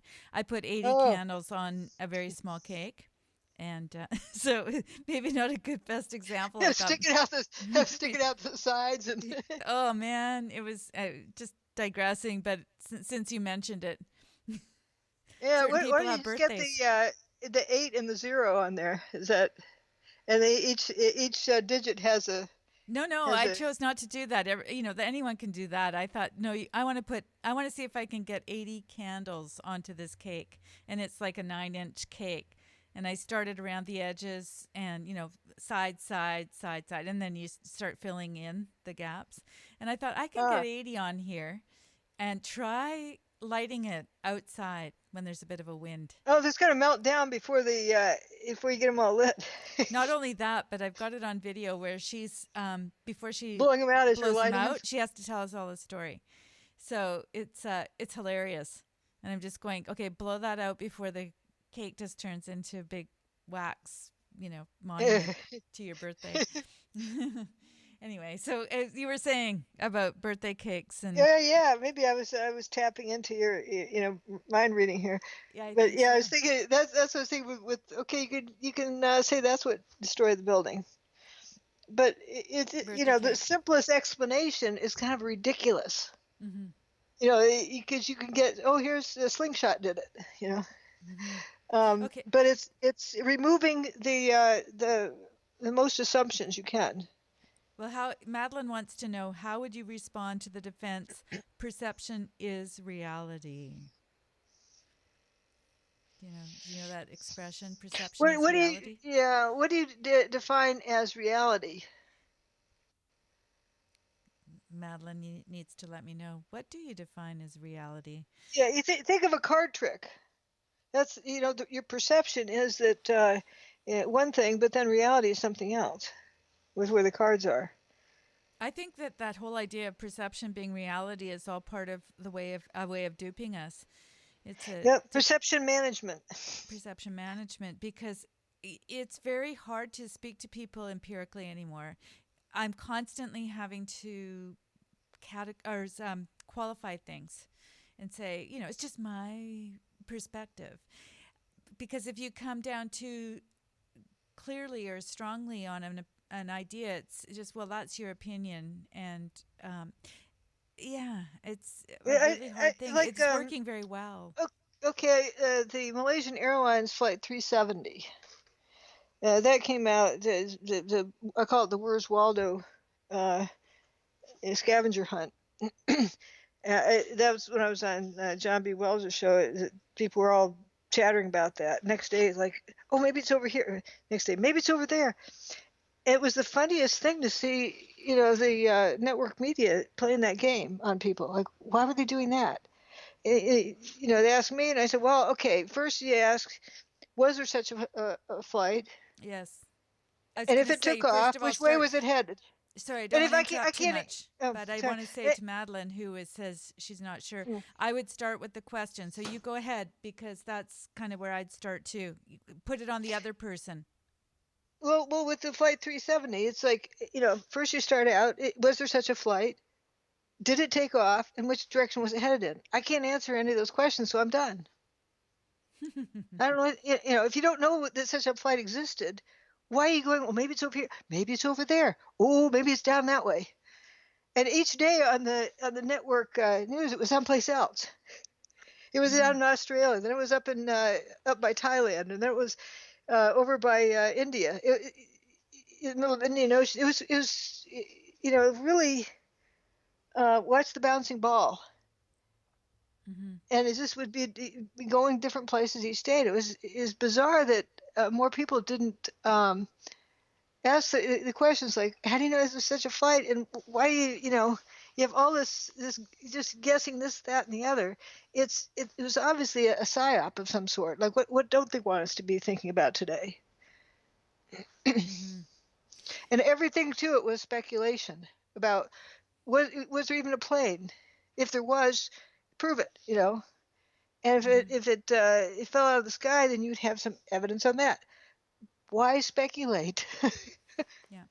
Now, there's an area of speculation that we all do because we all have siblings and we have different experiences of our upbringing. So Right. there is a realm in which we have filters that will have Hmm. us see things in a certain way. But to That real doesn't right, mean but that to it's real. realize Doesn't right, mean that it's real. It means it's our exactly. perception. Yeah, it's speculating is okay if you know that you're speculating, and speculating may give you a reason to go look over here rather than over there. And when it isn't panning out, realize you were just speculating anyway. Okay, throw your hands up and back to the drawing board. Mm-hmm. Like, I wonder if blah blah blah. So you go look, and then okay, it's not, just to realize you're speculating. That's so important. Okay, I've got a good But story. I'm just, we've been around some of the people that we know well because it's the holiday season, and I happened to see, I had two brothers, and that's all the siblings that I have now. But we were at this event at my brother's house, and I said to the other brother who wasn't hosting the event, I said, I remember when mom, this before well, somebody said that she was going to die, but I said, I remember having a communion service at our house, and there was a minister there. And he said, I don't remember that. And I started to doubt. And I thought, okay, well, maybe that didn't happen. And then I just asked my other brother, and I said, do you remember that happening? He says, oh, yeah, I remember. He says, very vaguely, but it did happen. So there's three people who I think may have been in the same room because I can't imagine why they weren't there. One doesn't remember at all. I remember vividly. And the other one says, I can't remember if I was there, but it did happen. So that was a really interesting example of a Yeah, there's very often, empirical event. You could go back and um, probably find out that whether he was but there or not. there's something else is that why this stuff about sexual accusations 40 years ago, why that's a problem because human memory is not like Memorex, and Mm-hmm. stories were told as a child, um, then or it's repeated, or did it really happen? Pretty soon you heard it so many times you believed it happened, or maybe it didn't. You probably can recall something like that. Oh, I remember back when you did such and such or whatnot, or was it just a story we were told? That you keep Some, repeating. And it's repeated so many yeah. times you really don't know if it was real or not, or you believe it was real, but maybe it was just a story. And so people's memories are not like Memorex, and they can be shifted, and that's why we can recover from a head injury or stroke because your brain just fills in what it thinks it's supposed to have there. Mm-hmm.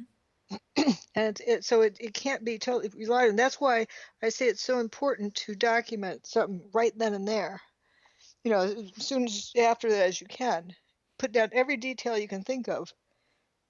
Mm-hmm. Right, have the date and time on it, and then you're free to forget it. But then years later you go back and look at it, and oh, now I remember what reality is. But if you don't, it's altered. No intention on anybody's part to be deceptive, but events cause you to reinterpret things differently. Okay, so this is an interesting one because we've been talking about Lindsay Shepherd. This has changed the whole nature of conversation that people are having supposedly in private, where it should be documented. And I think this is happening more and more. And maybe that's helping people to be more honest, or at least to have the discussion about being honest, because she's got the evidence of that meeting. Now, people can interpret it any way they want. She's got people that come down on both sides. She's being criticized, she's being supported. So it doesn't mean to say that the people that said those things didn't mean them and that they But it's wouldn't defend documented. them. But it's documented, so at least you have something to go with where people can't go into a whole different realm of speculation.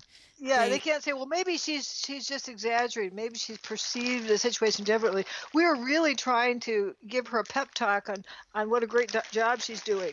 You can't interpret that from that, the actual recording. You can say that, but you have to, and I'm sure But they because did we've believe heard the that. recording, we know that's not too believable. Well, there are still people that believe that. I'm just saying that people have free will and they can believe what they want. But I think what Right. it happens is that their ideas are up to a challenge, whereas these things used to happen behind closed doors in colleges and that sort of thing. Now, a professor has to really be aware that they could But be there's called there's up on the also more carpet. integrity. There was more integrity before, Oh, for I'm some talking reason. about the day before that she did that recording. I'm not talking about like 10 years ago. I'm saying that when they did that, Right, right, when they right. did that meeting. I'm saying that 10 years, or let's make it easy, 40 years before that, I think there was more integrity in the system. Hmm. And this is a different time and age where it's no longer about truth, it's what you can get away with. Hmm. And that's why we need to record things, unfortunately. Yep. But although we're talking about growing up as siblings and some of the things that were said and done that people did in a way that is just, I don't think we're better people now. I think that we live less in community and we're less accountable. So how much of it is that we were just doing things because we knew we'd get caught as compared to we were acting out of altruism? So there was still that problem of people just going, oh, well, Mrs. Jones across the street will catch me if I throw a rock. But it isn't. Well, I think people used to have more of an understanding why you don't steal, because you wouldn't want somebody to steal from you. With And some and people, but I still think there's right, somebody there, that's there were mentioning there right there were some narcissists people and who did whatever they could get away with. but I think that percentage is higher now, Oh, and no there's, doubt. you know, No doubt it's yeah, higher because we don't have the core values. And I think that we're not asking about why. We're just saying this we're is the not being a reality. community. We're not in community. And I don't know if people have seen the latest interview that Jordan Peterson has done, but he did an interview with Ben Shapiro. And I wasn't going to watch it because I thought, oh, what more could they say? I think it's brilliant. I don't know if you had a chance to watch it, but it is wonderful because it's talking about the same things that we've been bringing up about community and that we were made for some purpose that uh, we have to acknowledge at some point in some way. Maybe part of it is all the pressure to have, the one who wins is the one with the most number of toys at the end of the game, or like it's a game of Monopoly, and that if people only see the world through those eyes, they're going to behave differently than this is an adventure we're all on. Mm-hmm. Like if we're all on a train ride going someplace, going across the country, and it takes several days, people are going to treat each other differently.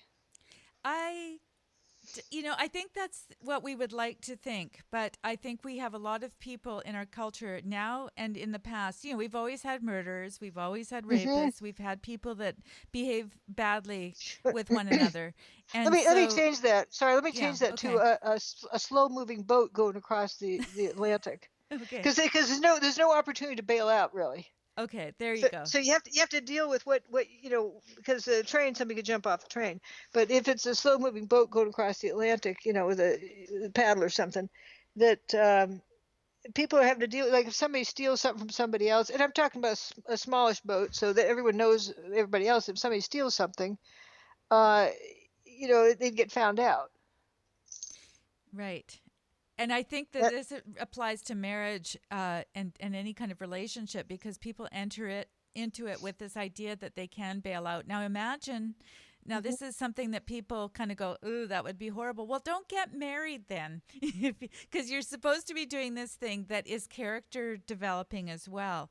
And if you don't have a back door, then you have to work things out. There's no Yeah, alternative, and you have to but better. have choose better at the Let beginning. me add to that is put it in a small community, not a city. So if somebody's going to cheat on somebody, everyone's going to know about it.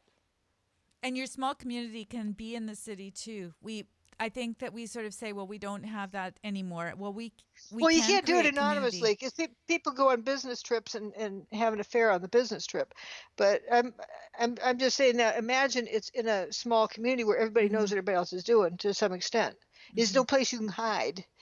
That I think people would act differently then too.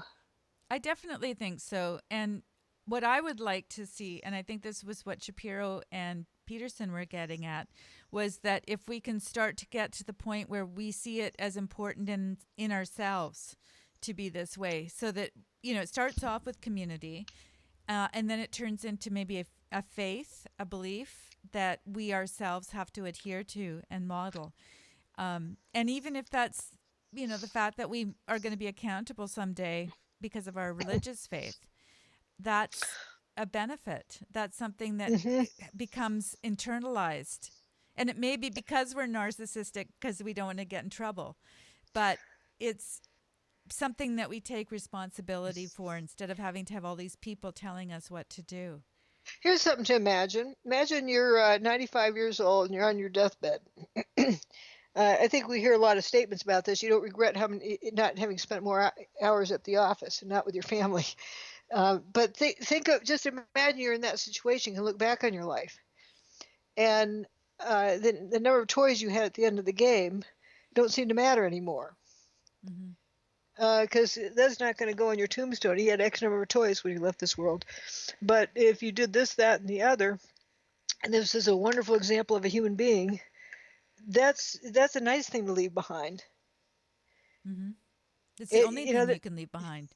right, and It's your legacy, and no amount of putting little plaques up with your name on it is going to make a difference as compared to what you've actually contributed to the next generation, or thinking 100 years down the line, what what can I do now that will affect people in the next generations in some way, whether it's you're a writer or a documentary filmmaker or doing a show like this. There's something to adding to the conversation that is going to be a legacy, because you never know who's listening. They may need to hear that message. I think all of us do. Hmm.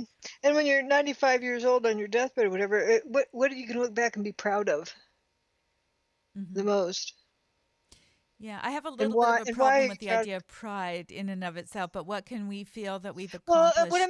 what I mean by pride, yeah, is pleasure in what you've accomplished, or Yes, content, satisfaction. That's what that's I mean by pride. that's good. Yeah. I just have it's all again, it's all in our It's, interpretation of what pride is, but sometimes I yeah, feel like for me, it's pride is that you're pleased with your accomplishments. yes. I like your And interpretation, so we'll go with that.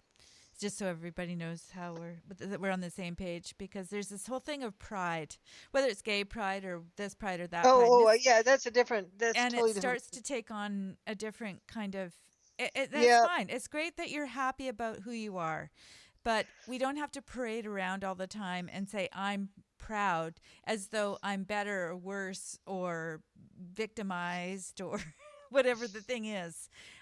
Yeah, Be is that your proud. accomplishment in life is what a victim you've been?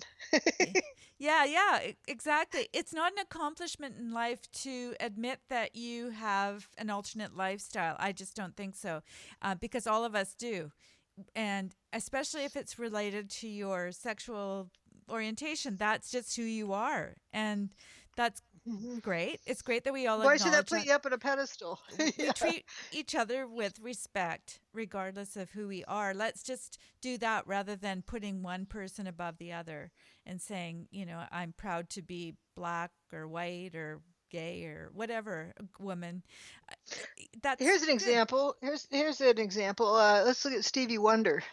I love Stevie. He's was blind from birth, I think. Yes, I believe So I so. mean, he's known for his music, not for being blind. Exactly. Unless you And watch and Saturday Night and Live. same with Ray Charles. Is the same deal with him. I think he actually went blind, but so that's to me But that's even worse because he knows yeah, what it because you're is to not be used to it. sighted. But he focuses on what he can do. What talents he has. Like Stevie Wonder is very good talents with music, and he did not get where he is being a victim. And what's common between the two of them, from what I understand, is that their mothers did not baby them. They expected them to actually, you know, deal with it somehow. The fact that they're blind, they wanted them to get around, to be able to feel their They had to figure out. environments so Yeah, that they were there, safe. I think that was there the was a greatest thing they could do as a right. mom. There was a kid who he died later on because the cancer came back. But as a child, he had cancer in his eyes, and his mother ended up decided to take the eyes out rather than put the kid through chemotherapy, and then Hmm. maybe it wouldn't work. And and the kid grew up figuring out how to get around. He could skateboard. He tapped his tongue like that on the roof of his mouth, Uh huh. and based on how the echo went, he would know where everything was, Ah, and he could interesting. skateboard. And no, but something is, and they did some testing on him. They had sizes of objects like salt and pepper shaker and a book or something like that, and he could around it and know what it was, what the shape of it was, and some other properties about it. Wowie. Without even touching it. And so it did this video clip. They had him skateboarding down the street, and he could know where. It's not a busy street, but he had parked cars, and he'd know which parked car to get between and which one where the driveway was. Sheesh. It's It was pretty amazing. impressive, and you don't get that way being babied. Yeah, it's like the fella that doesn't. He was a Oh, thalidomide and baby. he rode a bike also. It's but people see this. I think it shows a great deal of confidence in our kids or the people that we're around to say, "I think you can do it," rather than trying to avoid having them do things that we see to be too difficult. I think it's great to have people live up to, and help them. Don't, Right. embarrass them or humiliate them when they don't do it right. But be there for them. But just say, I It's not a think you can question of do it. whether or not they can do it. It's just a question of how they can do it. Right. And Yes. there was a student in one of my classes. I didn't give him any special attention at all, except he asked me if he could put a book on the floor when he did his test. In other words, Mm-hmm. he was letting me know that's what he needed to do so that I wouldn't think he was cheating. Because he needed to put a book on the floor to write, because he wrote with one foot and operated his calculator with the other foot. He didn't have any arms, Wow. and And he you he said loved. no. Forget it. Yeah, right, but he didn't presume anything. He would ask that as a sign of respect, not want me to think he was cheating. Mm-hmm. So he needed to have his book on the floor so he could use it for a hard, surface to write on because it was carpet in the room. And that he didn't get given grades to. He graduated in engineering on his own abilities, Mm-hmm. and he loved NASCAR. And he went to work for the forgot what it was called, the company. There's a video of him online, but he would write, be able to do design work on the computer and drawing with his mouse, so his foot could operate the mice. Hmm. And it wasn't a question of if he could do it; it was a question of how. Like he Right. had this old car he fixed up, and he had the steering wheel on the floor for his feet to operate it. Um, it was he was born that way, but it's kind of neat to see how people do things differently. When they're given the opportunity to Just let actually to figure it shine. out. Yeah. To.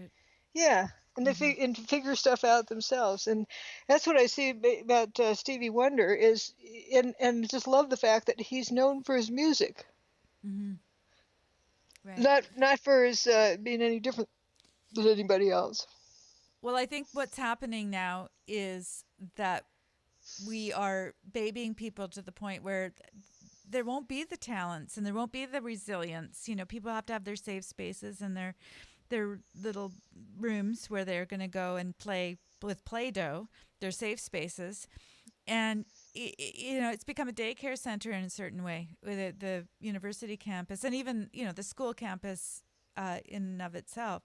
And I'm just hoping that there's a reversal at a certain point where people just go, okay, now let's start taking responsibility of their own volition. Do you think that'll ever happen? That generation? College is history. I think college is done with. It's lost its meaning because of that. Um, and like when I was a freshman, like how did I get into college? Much less can I stay there. This is my only chance. I better work really, really, really, really, really hard. If I'm going to stay in, see if I, so I go flat out. It wasn't at all expected that I would be able to pass a class. Mm-hmm. That didn't come as an assumption. It came, you need to be good at something, or else you're going to get weeded out. Is the perception we had at the time. So you didn't fool around. You just went flat out studying stuff. Mm-hmm. And if you didn't get something in on time, too bad. Mm-hmm. There's no, I was upset by this person. That person gave me a dirty look. Yeah, wah. If you need to sit in the front of the room because you don't see well or something, then sit in the front of the room. Mm-hmm. And Everyone has a and so, story. right, right. If you don't get to class but at a certain time, but actually, I had this one class where I had to come from the other side of the campus, and I was always like 2 minutes late.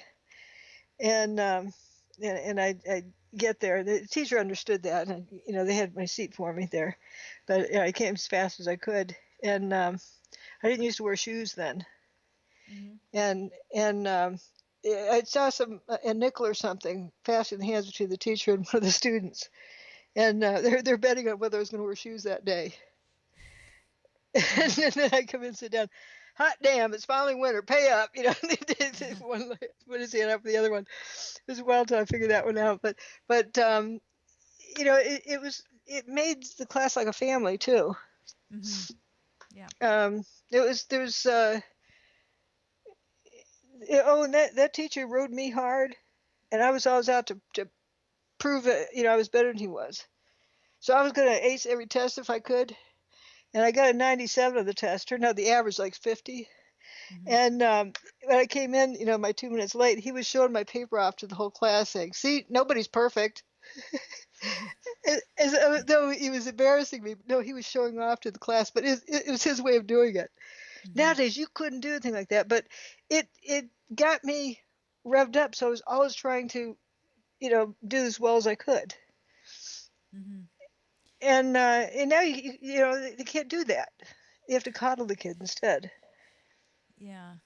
Well, I'm curious about what's going to happen as this year unfolds, because what I'm seeing is that there's a trend that is calling that for what it is. That people are not going to put up with that kind of stuff anymore. In fact, I saw there's one university where they just said, we're not a daycare. That's not what we do here. And I think that was Chicago. Is that Chicago? I think. it's actually, I think it's a Christian university. It's a Mm. uh, not a big one. But this fellow's written a book, and I can't remember the name of the book. I got to look it up. But I think I sent you a link to this. But I love it because on the actual website it says we are not a daycare, and I think that could be the name of his book as well. Not a daycare. I'll look it up. But it seems to me that people are kind of attracted to that now, and this whole idea of victimhood, hopefully, will run its course to a certain extent, because it's getting really boring. Yeah, and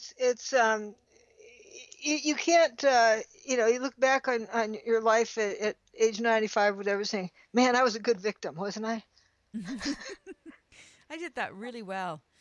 Well, what I do, I find it in the whole generation of people, and I think I've said this before, even in my own children, because they've been surrounded by other people. Even though I've tried to create resilience with them, there are other people that will say, "Gosh, your mom's tough," or they will come alongside with them and try to be their friend. I think that's a terrible idea.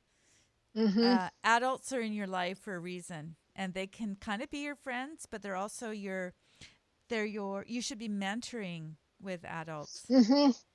Kind of like going back to my bike racing days when I first started. That older guy who would kind of round up the would-be juvenile delinquents and encourage them to ride bikes. Hmm. He was a generation Smart guy. older. We looked up to him. Respect your elders, and he coached us along. If he was just our friend on the same level, it wouldn't work. We wouldn't look up to him. He wouldn't have an influence over us.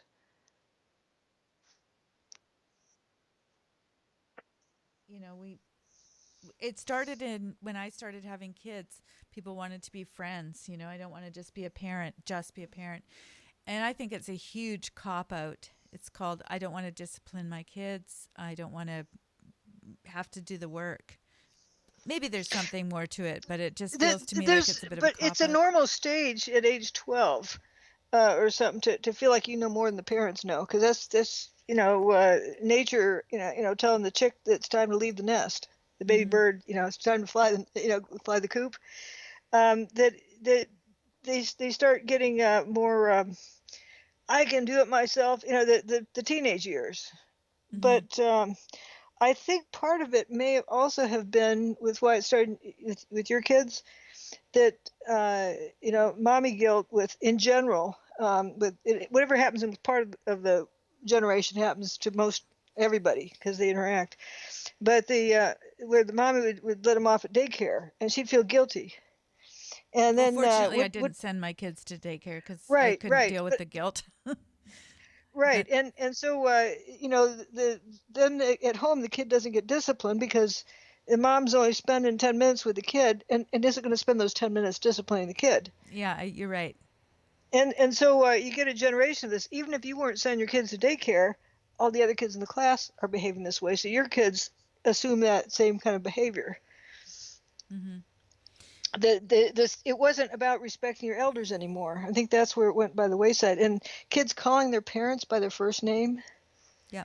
Well, I think too, you're right about the idea of parents maybe not having enough time, they would talk about quality time instead of quantity time and all that sort of stuff. And I thought, what a bunch of bunk, because sometimes it's in the middle of the night that a kid just needs to come and crawl into bed, or they need And you feel to be safe. there when they get home after school because they have something that they really need to share with you.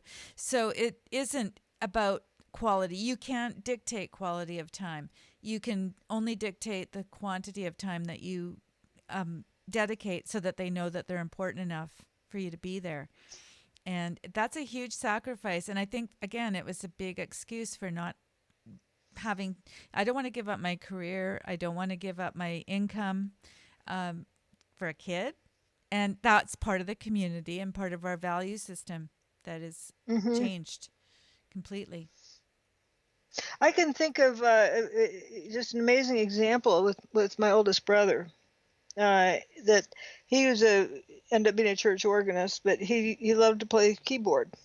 And he'd have these, Bach organ works that he'd be working on. And I was always into one instrument at a time, whether it was French horn or trumpet or cello or something, or flute. And so I'd play one line in there and he'd play all the rest and Mm. accompany me. And the nonverbal communication that goes on through that is amazing. Like once I accidentally skipped a line, and then he immediately skipped to match where I was. Hmm. Subconsciously, imagine the message that comes through. You're Yep. loved. Mm-hmm. That's not you're not competing at all. Your objective is playing the music together, and how we can work together. And I'm thinking of that kind of mother-child time or father-child time. Whenever they're doing stuff, it's that message that comes through. Like whether you're playing little league or softball or weeding a garden or whatever it is, doing something with the parent. Mm-hmm. Just doing it together doesn't matter how well one or the other is doing it. It's working as a team that's just so rewarding, and you feel part of it. And that's another thing that has been stripped of us, the whole idea of daycare in and of it. And I have to say, I did own a daycare, quite a large daycare center. And the whole idea was I could have my kids with me because I could see that this was a need. And I would do drop in full time, part time so that kids could be with their parents for the maximum amount of time. But that's a whole other issue. It's just that I think that the idea that we have to have, like, things are inflated financially, so you have to have two incomes and let's get ahead and let's buy this and let's buy that. That idea only came about, I guess, starting in the 60s, putting things on credit and living beyond your means. Then you've got to work and you've got to be Hmm. out there. It destroys the family. I worked at Boeing at some point, and I liked what the way they had it. They had a daycare in the building. Mhm. So coffee break time or whatever, people would go visit their kids. People take coffee break, whatever. They let's say bathroom break, or whatever. If they're not sitting at their desk, they can go down and see how the kids do, and then come back. And then lunchtime, they could take their lunch in there and eat it with the kid. And I thought that was so much better than dropping the kid off on the other side of town. Well, that's what I used to do. I used to help people put in daycare centers in hospitals and various places where kids need to be cared for, and it increased the The parents' enthusiasm, productivity too. morale of the staff, and all Hmm. sorts of things. I still see that as being a dull substitute. I mean, it's a good idea Right. if you have to go to daycare, but it's that idea of being home, especially when kids get older. We're not talking necessarily just about when they're young either, but when they're, people will go off to work, go back to work, and there's nobody at the house when the kids come home. Hmm. And, it really breaks things down. And then the mom comes home, she's tired. The dad comes home, he's tired. It used to be that it sounds very traditional, but it is. This And the is a kid part sits of in your front of the life. TV set. You help each other, and what happened was we devaluated motherhood. Oh, you're just at home playing bridge or hanging out with the friends. But if you're You're actually being just a housewife. just a housewife, imagine what you would have to pay a person to clean your house, do all of the food preparation, grocery shopping, bill paying, all of that stuff, and It's a looking full after time your job. kids. It's a full-time job, and we've denigrated it. in so many different That ways. the neighborhood that I currently live in, before the previous generation, is some of the older folks still left who've been here 50 years. That how it was when they were raising the kids is whoever's yard it was set the rules. Yes, All good the idea. kids from every house, and they go around different yards, and there's certain things they do in some people's yards, and then if it was dinner time, oh, can I can you stay here? Well, you ask your mom. Okay, then they have dinner there, and it was like very supervised from different parents. These guys are dribbling a basketball or something, and so the parent whose house it was overlooking what they're doing. So it was sort of like training wheels for uh, for kids. They could be like they were on their own, but they were watched over. So that they need to be able to control themselves enough, and if they couldn't, then uh, they had to go sit in the room or something. Those are all things that we need to probably talk about again on upcoming shows. I think this idea of honesty is something that maybe we can check in. I'm hoping that we can have people call in and talk to you as well. I'm planning to have that as an option if people are interested, so they can, just to ask questions in person, so that I'm not dominating the airwaves here. We're just kind of working things out, and I think that it would be great to have some more interaction, because there are people that are really thankful that you're actually doing this kind of a show, and that you're, as one person says, posting this important evidence of what really happened that day. And I think we it's got applications for today, in today's news. Oh, exactly. Yeah, it's about how to see what's real. Like people who just heard what was on the TV set, and they're told there's this pile. Buildings collapse as a pile, and so they've imagined whatever. Even looking at the cover page of my book, where the buildings turn to dust in midair, they're seeing a pile and a collapse because that's what they're told. But learning how to look back on and say, "Oh, wait a minute! Oh my gosh, it was right in front of our faces. Why didn't I Mm-hmm. see it?"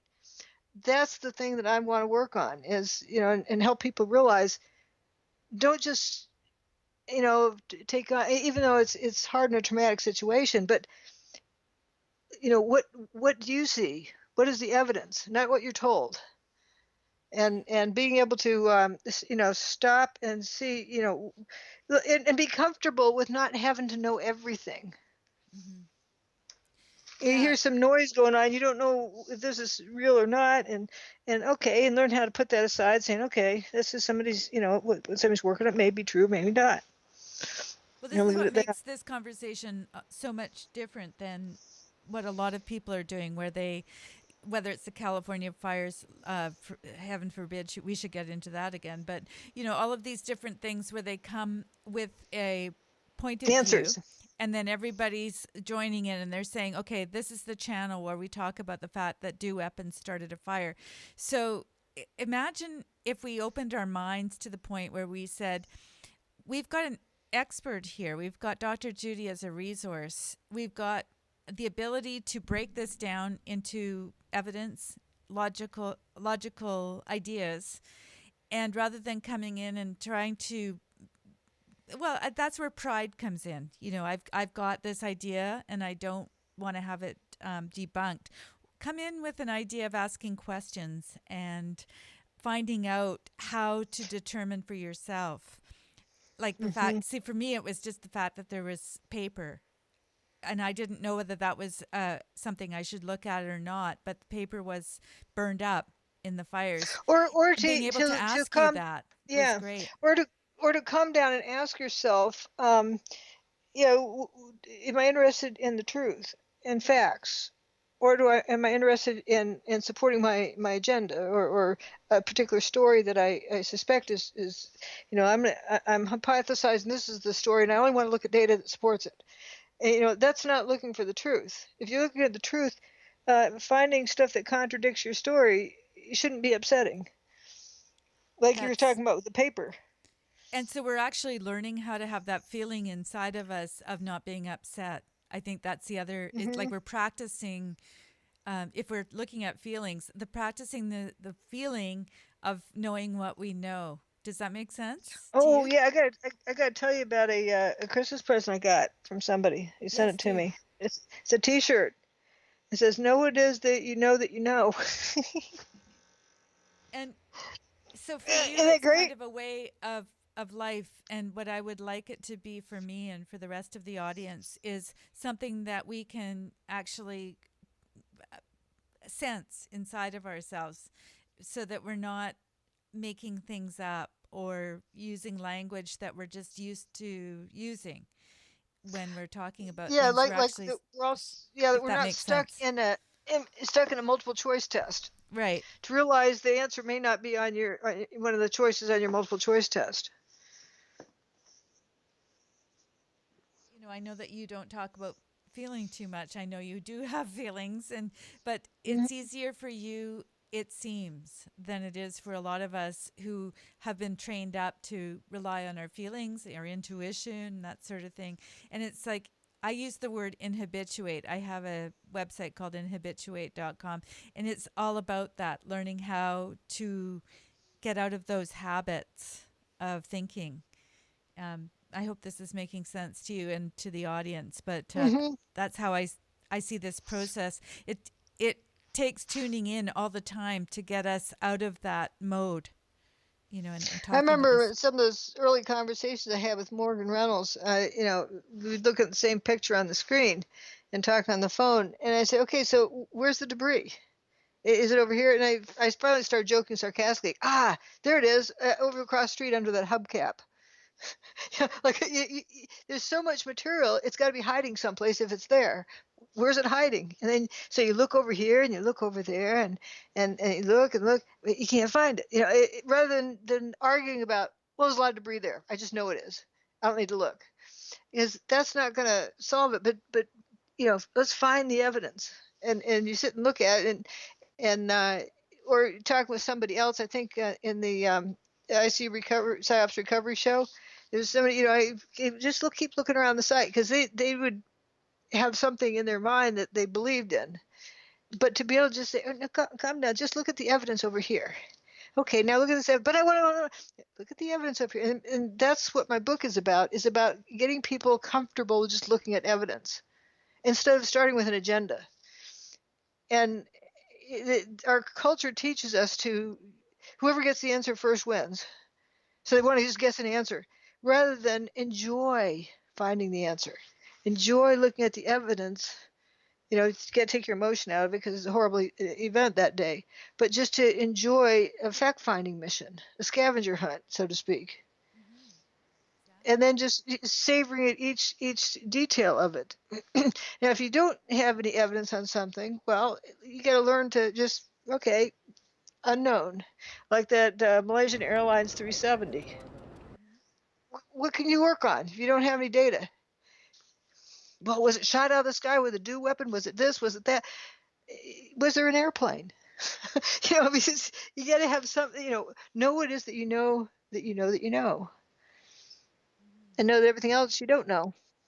Everything else you don't know, and that is a discipline. And it seems like a very simple idea, like telling the truth. To me, it's exactly the same thing, because telling the truth is kind of that. You know how people kind of get into gossiping and they kind of say, well, they've done this in the past, so they probably did this time, or whatever it is that we do to Mhm. justify our perspective is Mhm.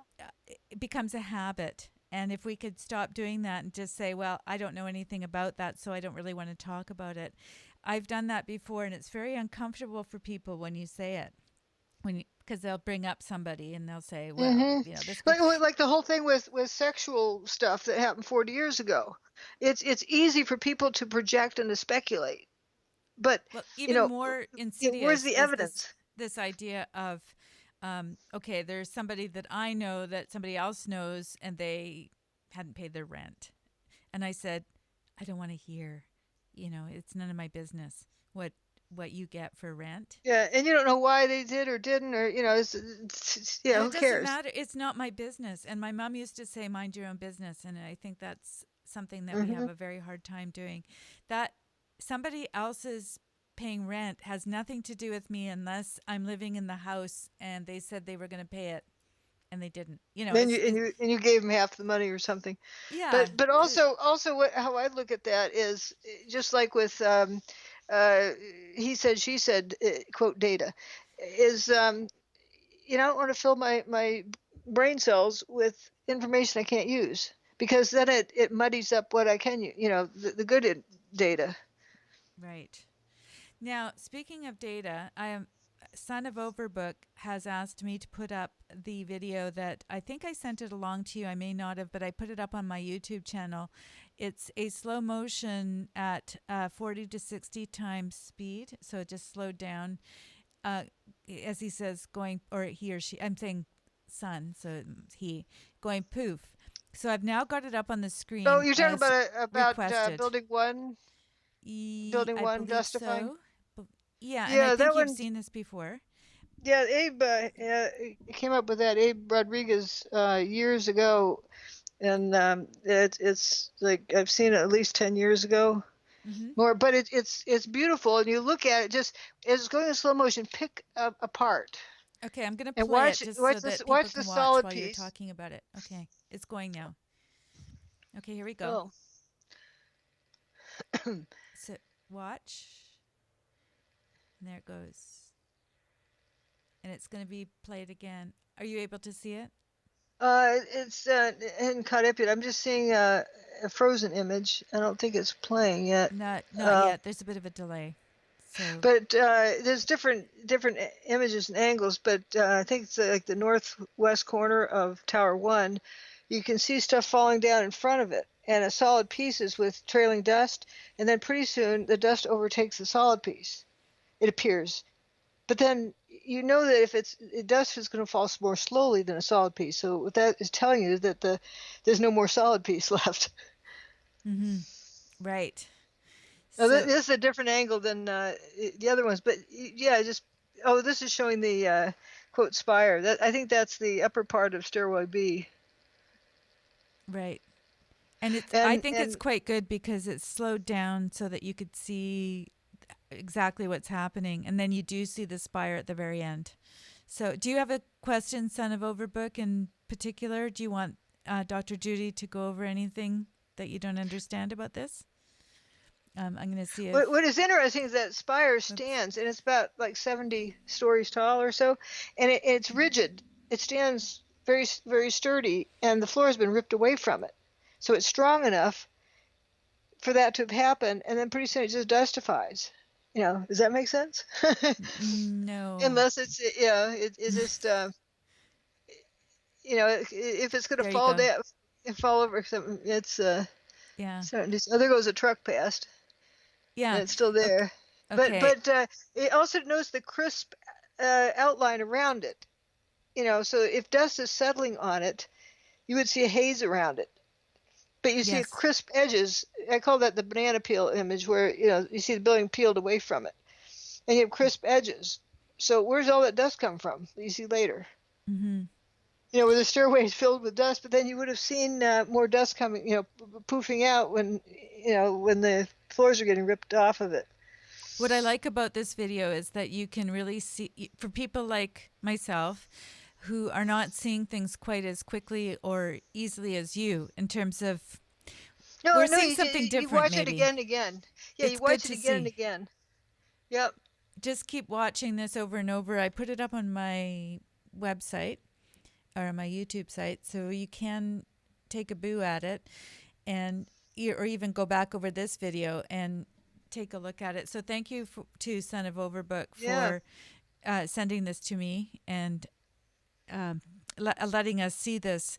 Now there's that little flash at the very beginning as the building is coming down, and I Yep. hadn't really noticed that because of this angle you can see it a little bit better. Yeah. We don't So know are what you it is. you don't know what Yeah. it is? We don't know what it is. Some people could assume it's fireworks going off, Here it comes but again. Yeah. that's an assumption that gets made. We don't know if it's some kind of weird plasma or what it is. We don't know if it's what kind of special effects or whatnot. But you can observe it. If you don't know what it is, fine, set it aside. Don't automatically assume. Like I say, I call it this fumes, the hazy stuff in the air. If you call it smoke, you're already assuming fire was the cause. And that tricks your brain into a conclusion before you've proved it to yourself. So that's why I would use generic words like fumes. And I see that's bright stuff. Mm-hmm. We don't know if that's fire. We don't know if it's plasma. We don't know if it's what it is. For those people that don't understand why you use certain words like dustify or Cheetos even, which you get Cheetos, kind of mocked yeah, for. you're not going to get that mixed up with food. Right. That's just an earmark for a phenomenon. That's something that's looks like, kind of like a Cheeto, but it's a big thing, like a bent piece of pipe, solid cylinder that's glowing. But you don't want to say a hot bar of metal, because then that's an assumption you're making. Not everything that So glows is hot. right, hot things glow, but not everything that glows is hot. Just like bombs go boom, but not everything that goes boom is a bomb. What about balloons? What about an egg in your microwave? So just because something goes boom doesn't mean it's a bomb. Mm-hmm. Mm-hmm. And if you're having a building coming apart and dustifying, there's a lot in there that's going to go boom. Like water tanks, at a certain point they're going to rupture. And actually, few people realize that at ground level, in the ambulances and fire trucks, and they had air tanks, like what for firefighters to wear when they go in a smoky environment so they can breathe clean air. Those were exploding at ground level. That wasn't a bomb. They didn't put bombs in their air tanks. So there's something going on that was causing them to explode. And if you think about if it's pressurized, the wall of the pressurized cylinder is going to be weakened by something in the environment, and then at some point it's not going to be able to hold the pressure in. Right. It's kind of like a balloon. If you put a balloon on a puddle of acid that slowly eats through the balloon, so sometimes it's going to pop because it's going to be eaten through the wall of the balloon. Right. So and these are things that we can see at stop motion almost. I'm just going to go and stop at the point where we can see that there. Okay, so I've just stopped it so that we can see what looks to be flame, but it doesn't even make sense. It's very quick, whatever it is. And it replicates some of the phenomena that we've seen around with the car John tires Hutchison. Yep. Around the car tires, it's a bright flash of something. It's obviously not a conventional fire, but he has this plastic boat in a little tub of water, and he turns on the gizmo, and the water's jumping up. It's kind of levitating up, so you see the water bouncing up and droplets off the surface, and he turns the gizmo off, and you can tell the water settles down, but immediately at the same time the boat appears to catch on fire in spontaneous combustion, but it's not real fires, because nothing's burning. It's just these, you can call them Cheeto fires, just so that you're noting it's not a normal thing. You don't know what it is. And the same thing, same timing, I noticed on 9/11, that Patrick Connolly, in the Tower 1 was going poof, tried to run into Building 7. Then he decided that wasn't a safe place to be, and he came out, and everything was dark, because he said you couldn't see your hand in front of your face because the dust had gone up and blocked out every bit of sunlight. Everything was pitch black. And then he said, thank goodness the cars started lighting up. Then he could see where he was going. As he walked down the street, they lit up, as he passed him down the street. This frame, if you can see it, is interesting too, because you can see the same phenomenon, or I can, and maybe I'm wrong about this, but it looks a little bit like Building 7, the way that the dust is coming out the windows, or whatever the reaction. Yeah, everything pooches out. Is causing, the inside of the building to come out the windows. Is the dustified. I'm trying to explain it the best I can. But you see that same thing with Building 7, where it seems to be just bubbling and churning. And then all of a sudden it's not there anymore. Also in Building 1, there was a new probationary firefighter that ended up having to leave the building early. He was supposed to do everything his boss told him. It was his first day, and he's supposed to follow the leader around. First day. And they climbed up to, I think it was the 23rd floor, and something was going on. It turned out it was Building two going poof, but they just drop everything. And then something weird was going on, and then they decided to continue on. And the kid dropped everything like he was told. A few floors later, the boss says, "Where's your face mask?" "Well, you said to drop everything." He said, "You get out of here. You don't have a face mask. You're out of here." And so the kid's working his way down the stairs, and he got down to the third floor, and all of that area was already turned to dust. And he said he knew it wasn't smoke because he could breathe. Smoke takes oxygen out of the air. Mm-hmm. And he had a flashlight, and he could see it was pitch black. Without the flashlight, he wouldn't be able to see anything. And then he made his way out and just got a little bit away from the building. Then the whole building went poof. So he's describing that stuff that comes out the windows in this picture. That very building. He was a few stories down. It's happening below him basically because he's going down to it. He's probably just got out of the building at that moment, but he was describing that third floor. He was below that point. I guess what I'm saying is below where this was happening up there. There was some phenomena taking place at the lower end of the building while this was happening up there because it was before the building came down. What I'm suggesting is that it was happening throughout the building. Yes. Because it started at the top and worked down, but the bottom was gradually getting turned to dust, just like Building 7 had all afternoon to go through this process. Yeah. Of the entire inner part of the building appeared to have turned to dust because there was only the outer shell. It's so spooky. There was only the outer shell left. When you start realizing that this was a new phenomenon that was taking place, that was causing a molecular reaction to take place basically right before your eyes that affects everything and everyone, and that it's available to us or to the crew. One of my big aha moments was actually watching the Tower 2's demise. The top tips over, and then turns to dust, and then the rest of the building goes down. Mm-hmm. And at that point, it's when Stephen Jones was talking about the hot molten metal. It was thousands of degrees there, and I'm saying, no, it can't be thousands of degrees. They had a water main break, and the people were wading through the water. The water wasn't boiling, so it can't be that hot. And because water, when it turns to steam, it expands by 1,600 times. That's a lot. It expands in volume. And then when you use a pressure cooker, you got steam coming out the top. It has to expand or else the thing might blow up. Mm-hmm. And so thinking about that, it looks like the building. I was just kind of looking at Tower 2's demise videos over and over, and that frothing stuff that suddenly comes out the window. It's like the building was turning into steam, building steam. Mm-hmm. Not water vapor wise, but that's when I started realizing it's like all of the small particles that make up the building suddenly need more room. Like they just had to repel each other, because they need, and then, okay, that seems like what the phenomenon is. Otherwise, if you don't start thinking abstract like that, you can't figure it out. Because you're trying to force what you're seeing into a known multiple choice test.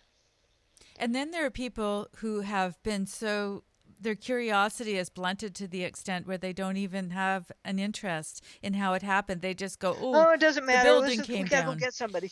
And they don't, they'll buy into everything. But the other thing is they just don't care. I think the apathy is really insidious when it comes to stuff like this because you're explaining things that I find really fascinating. I don't know them. I don't know all of these scientific facts until you tell me, but at least I'm curious. Exactly. That's where you need to get to that point where you're curious on physically what's going on. It doesn't matter what the end point is. You just look at this one thing saying, okay, that's weird. That's real weird. Like just look at that spire in that video you're showing. That's weird. And even where I've stopped it here, if you look at that and you think in terms of the fires that you've seen, and I think that's why I wanted to stop there because for me, it took a long time before I didn't see fire. But once you understand how fire works, this ain't fire. This is something different. Right. So we don't know what it is necessarily, but we know it's not fire. We can eliminate that as a possibility. Yeah, it lit up. That's all you can say. It lit up. And then what was it that, when I'm going to press play, and I know you're on a bit of a delay there, but I'm pressing play right now, and there comes a point where things are fluttering. Is that paper? I'm obsessed There with are some paper. other things that I forgot what I called them. Sprinkles is what I called them. Yeah, there's I didn't really sprinkles. talk about in the book, but just these little glowing sprinkles. Well, let's just take a look. And And there's just something weird there. That's all you can say. You don't need to know exactly what it is. It'll come to you when it decides to come to you, but you can just note that it's weird. okay, so we know that there is paper on the ground, but I'm looking right now, and Yeah, there is. it's not. I don't think it's paper. It doesn't flutter like paper. It's It's just just little sprinkles. sprinkles of, and it's not aluminum necessarily because they're little pieces. It's something that's Yeah, come it's apart. little like sparkly things. It's fairy dust, whatever you want to call it. But Fairy it's dust. just you just have to notice that there's something weird there. Do you think And that women are more open to this idea of being able to say fairy dust or Cheetos or something because we don't take ourselves as seriously? Maybe I mean we're serious, actually, but we don't have to. We it's don't have that pride element where we have yeah, to. yeah. I think you're right. Like even the specimens I tested, engineering type specimens, I had names for them, names for different qualities of it. There was K crack, and there was pothole, and I had names for them that characterize what the phenomenon was I was seeing, and I just referred to it that way until you know what it is. It just have a and then when I wrote up the paper, I turned it to A, B, C, and D. But I had this because it doesn't look very scientific when somebody calls it pothole, pothole specimen. Um, there was, you polish the edge of it, it would have these potholes in it. It turned out that the resin wasn't getting into the fibers. It was a composite fibers, wasn't getting into it, so it was dry fibers. And that's why it would etch out more when you're sanding it.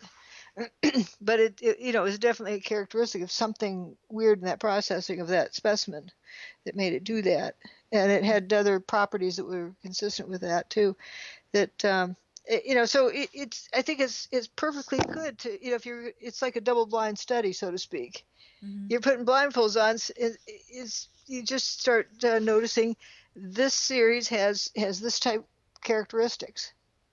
One of And the things I notice as a filmmaker is and an audio person is that when you turn off the audio, you start to experience things differently. It's not just about seeing, it's about the whole experience changes. I think about George Lucas and saying that Star Wars had everything to do with the audio, which I absolutely agree. So watch the thing with those guys going across the desert without the sound on. It's hilarious. But it helps to train your mind to really center in on the visual images like the one we're seeing here, which become quite obvious. Like the building is no longer there in this still image. There's blue sky in behind. There's no remnant. But if instead instead if you were being told, the audio was saying, here's the building collapsing. It's just a catastrophe. It's a disaster. It's just a horrible thing, and all these people, and you get the collapse. And pretty soon, collapse is getting into your brain. Okay, I'm going to give you an example because I'm going to go back a little bit, and I'm going to put the audio on just so you can hear what's going on because it's very dramatic and it becomes emotional. I think at a certain, they're repeating it. Let's hear this.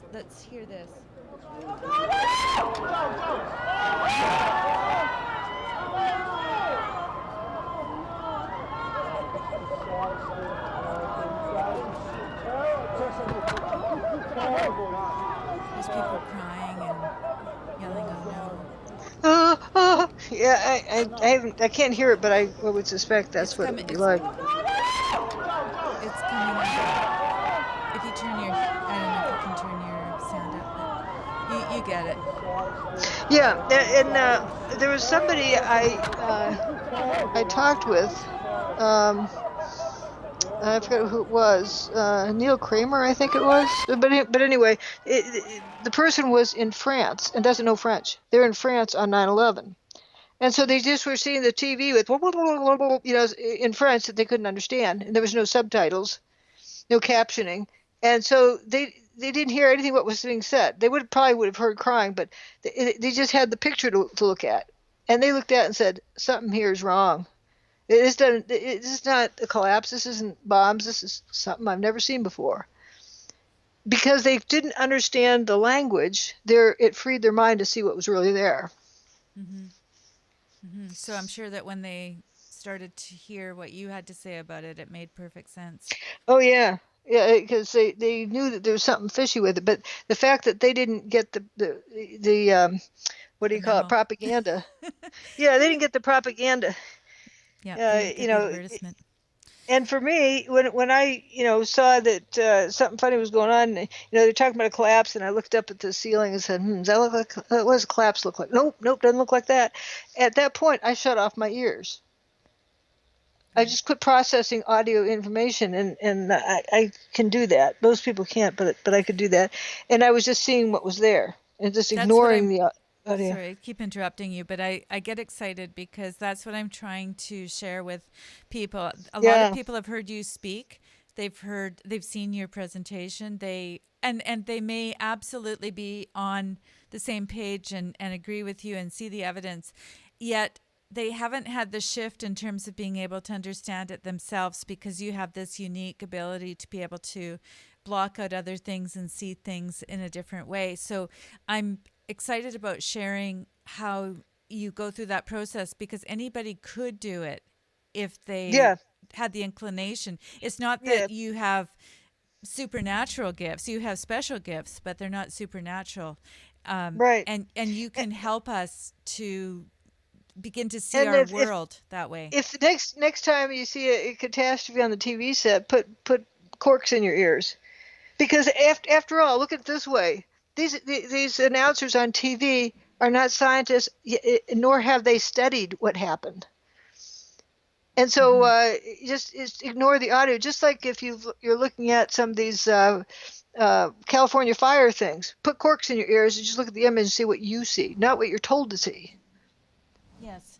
And as you say, how many fires have you investigated and how many fires Right. have the pundits investigated? So usually if something comes on as a breaking news story, they haven't had a chance either to look into it. Even if they've got all those researchers, they haven't got And, any idea. and if they So start focusing on this tree or this item or that item, yeah, you it's a got to turn away narrative. at that point.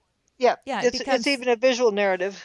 that's what they've been told to say. It's in the script, literally in the script, because you can't come up with those ideas that quickly after the event takes Right. place.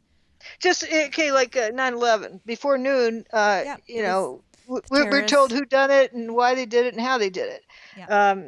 That it was, Bin Laden, and they hate us because he hates us for our freedoms.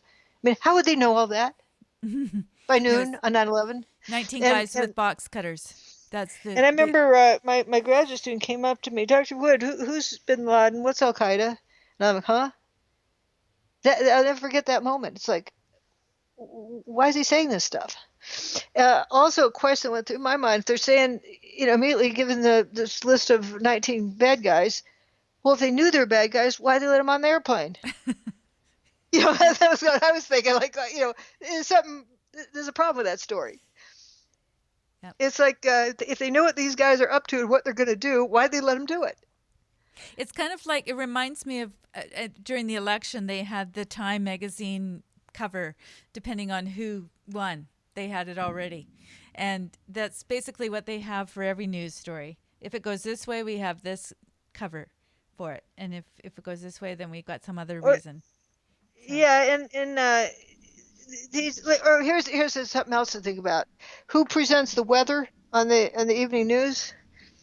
That's not a meteorologist anymore. It's some babe or a guy, the equivalent of a babe, model that it's just there to look pretty and to say read whatever script they're supposed to read. They're not giving any insight, but they're going to be telling you all this stuff as though they're experts in this. But mhm, the evening weather report is not told to you by meteorologists. mhm. is somebody else in the back room figures out whatever the script is, and then the babe or whatever shows the what's going on. Same with the quote newscasters. You remember Charles Corral with the ticker tape sound in the background? Oh yeah, yeah, And that made you think that something important was going on. yeah. Maybe I should have that sound effect. I could just put in Oh, every that time you would be say a good something sound important. effect. Yeah, I know the one It's I like here mean. comes like you're getting information coming in from somewhere. It sounds important. Yeah. Do do do do do do do do do do. And then, yeah, I remember that sound too. And then, and Dan Rather, that was the young kid on the block at the time, but he grew up making everything sound vital and important, and he was good at putting on that. But I think probably the last one I can remember that was for real, that seemed for real, seemed genuine, was probably Charles Corralt. Mm-hmm. Yeah. Well, we we could probably go on and on. I'm starting to think that Oh yeah, we've got an audience that's getting we did tired, it. and Yeah. we've been on for 2.5 hours. It just goes by. Um, but I hope people have Well, we gotten could ask something out of people this this. ask people this for next time. Yes. That it says to the older folks. Are we one of those? That who they remember hearing way back when, and who seemed genuine, and where when they first noticed that the news was becoming a game rather than like a reality show rather than um, Mm-hmm. what's really going on out there. Well, I think what we'll do is have some. I'm going to have some footage lined up so that we can take a look at it, and maybe we'll do some screen sharing, or I'll send it to you, and we can go over. So people, what I'm noticing is that we're getting a little older, and people might not even know about these references. So it's kind of fun to show the footage as well, and maybe have Right, a few right. clips. So I'll And do my and that's homework. I think that's a sign of old age that you can see how things have changed. Oh, I definitely, and I see that with my friend who turned 80. She doesn't see things in the same way, and it's not that she's being obtuse. She's a writer, and it's hard for her to understand the new world. And I'm saying, oh, you've got to, everything's very quick now. People are used to Twitter and McDonaldization, I call it, of everything. Where if you don't get your it, meal in 5 minutes, then it's yeah, late. I'm leaving. It is. I have to answer the point there about everything's quick. It's so quick that you don't have time to think. It's That's all it. builds on reflex, and they don't want you to think.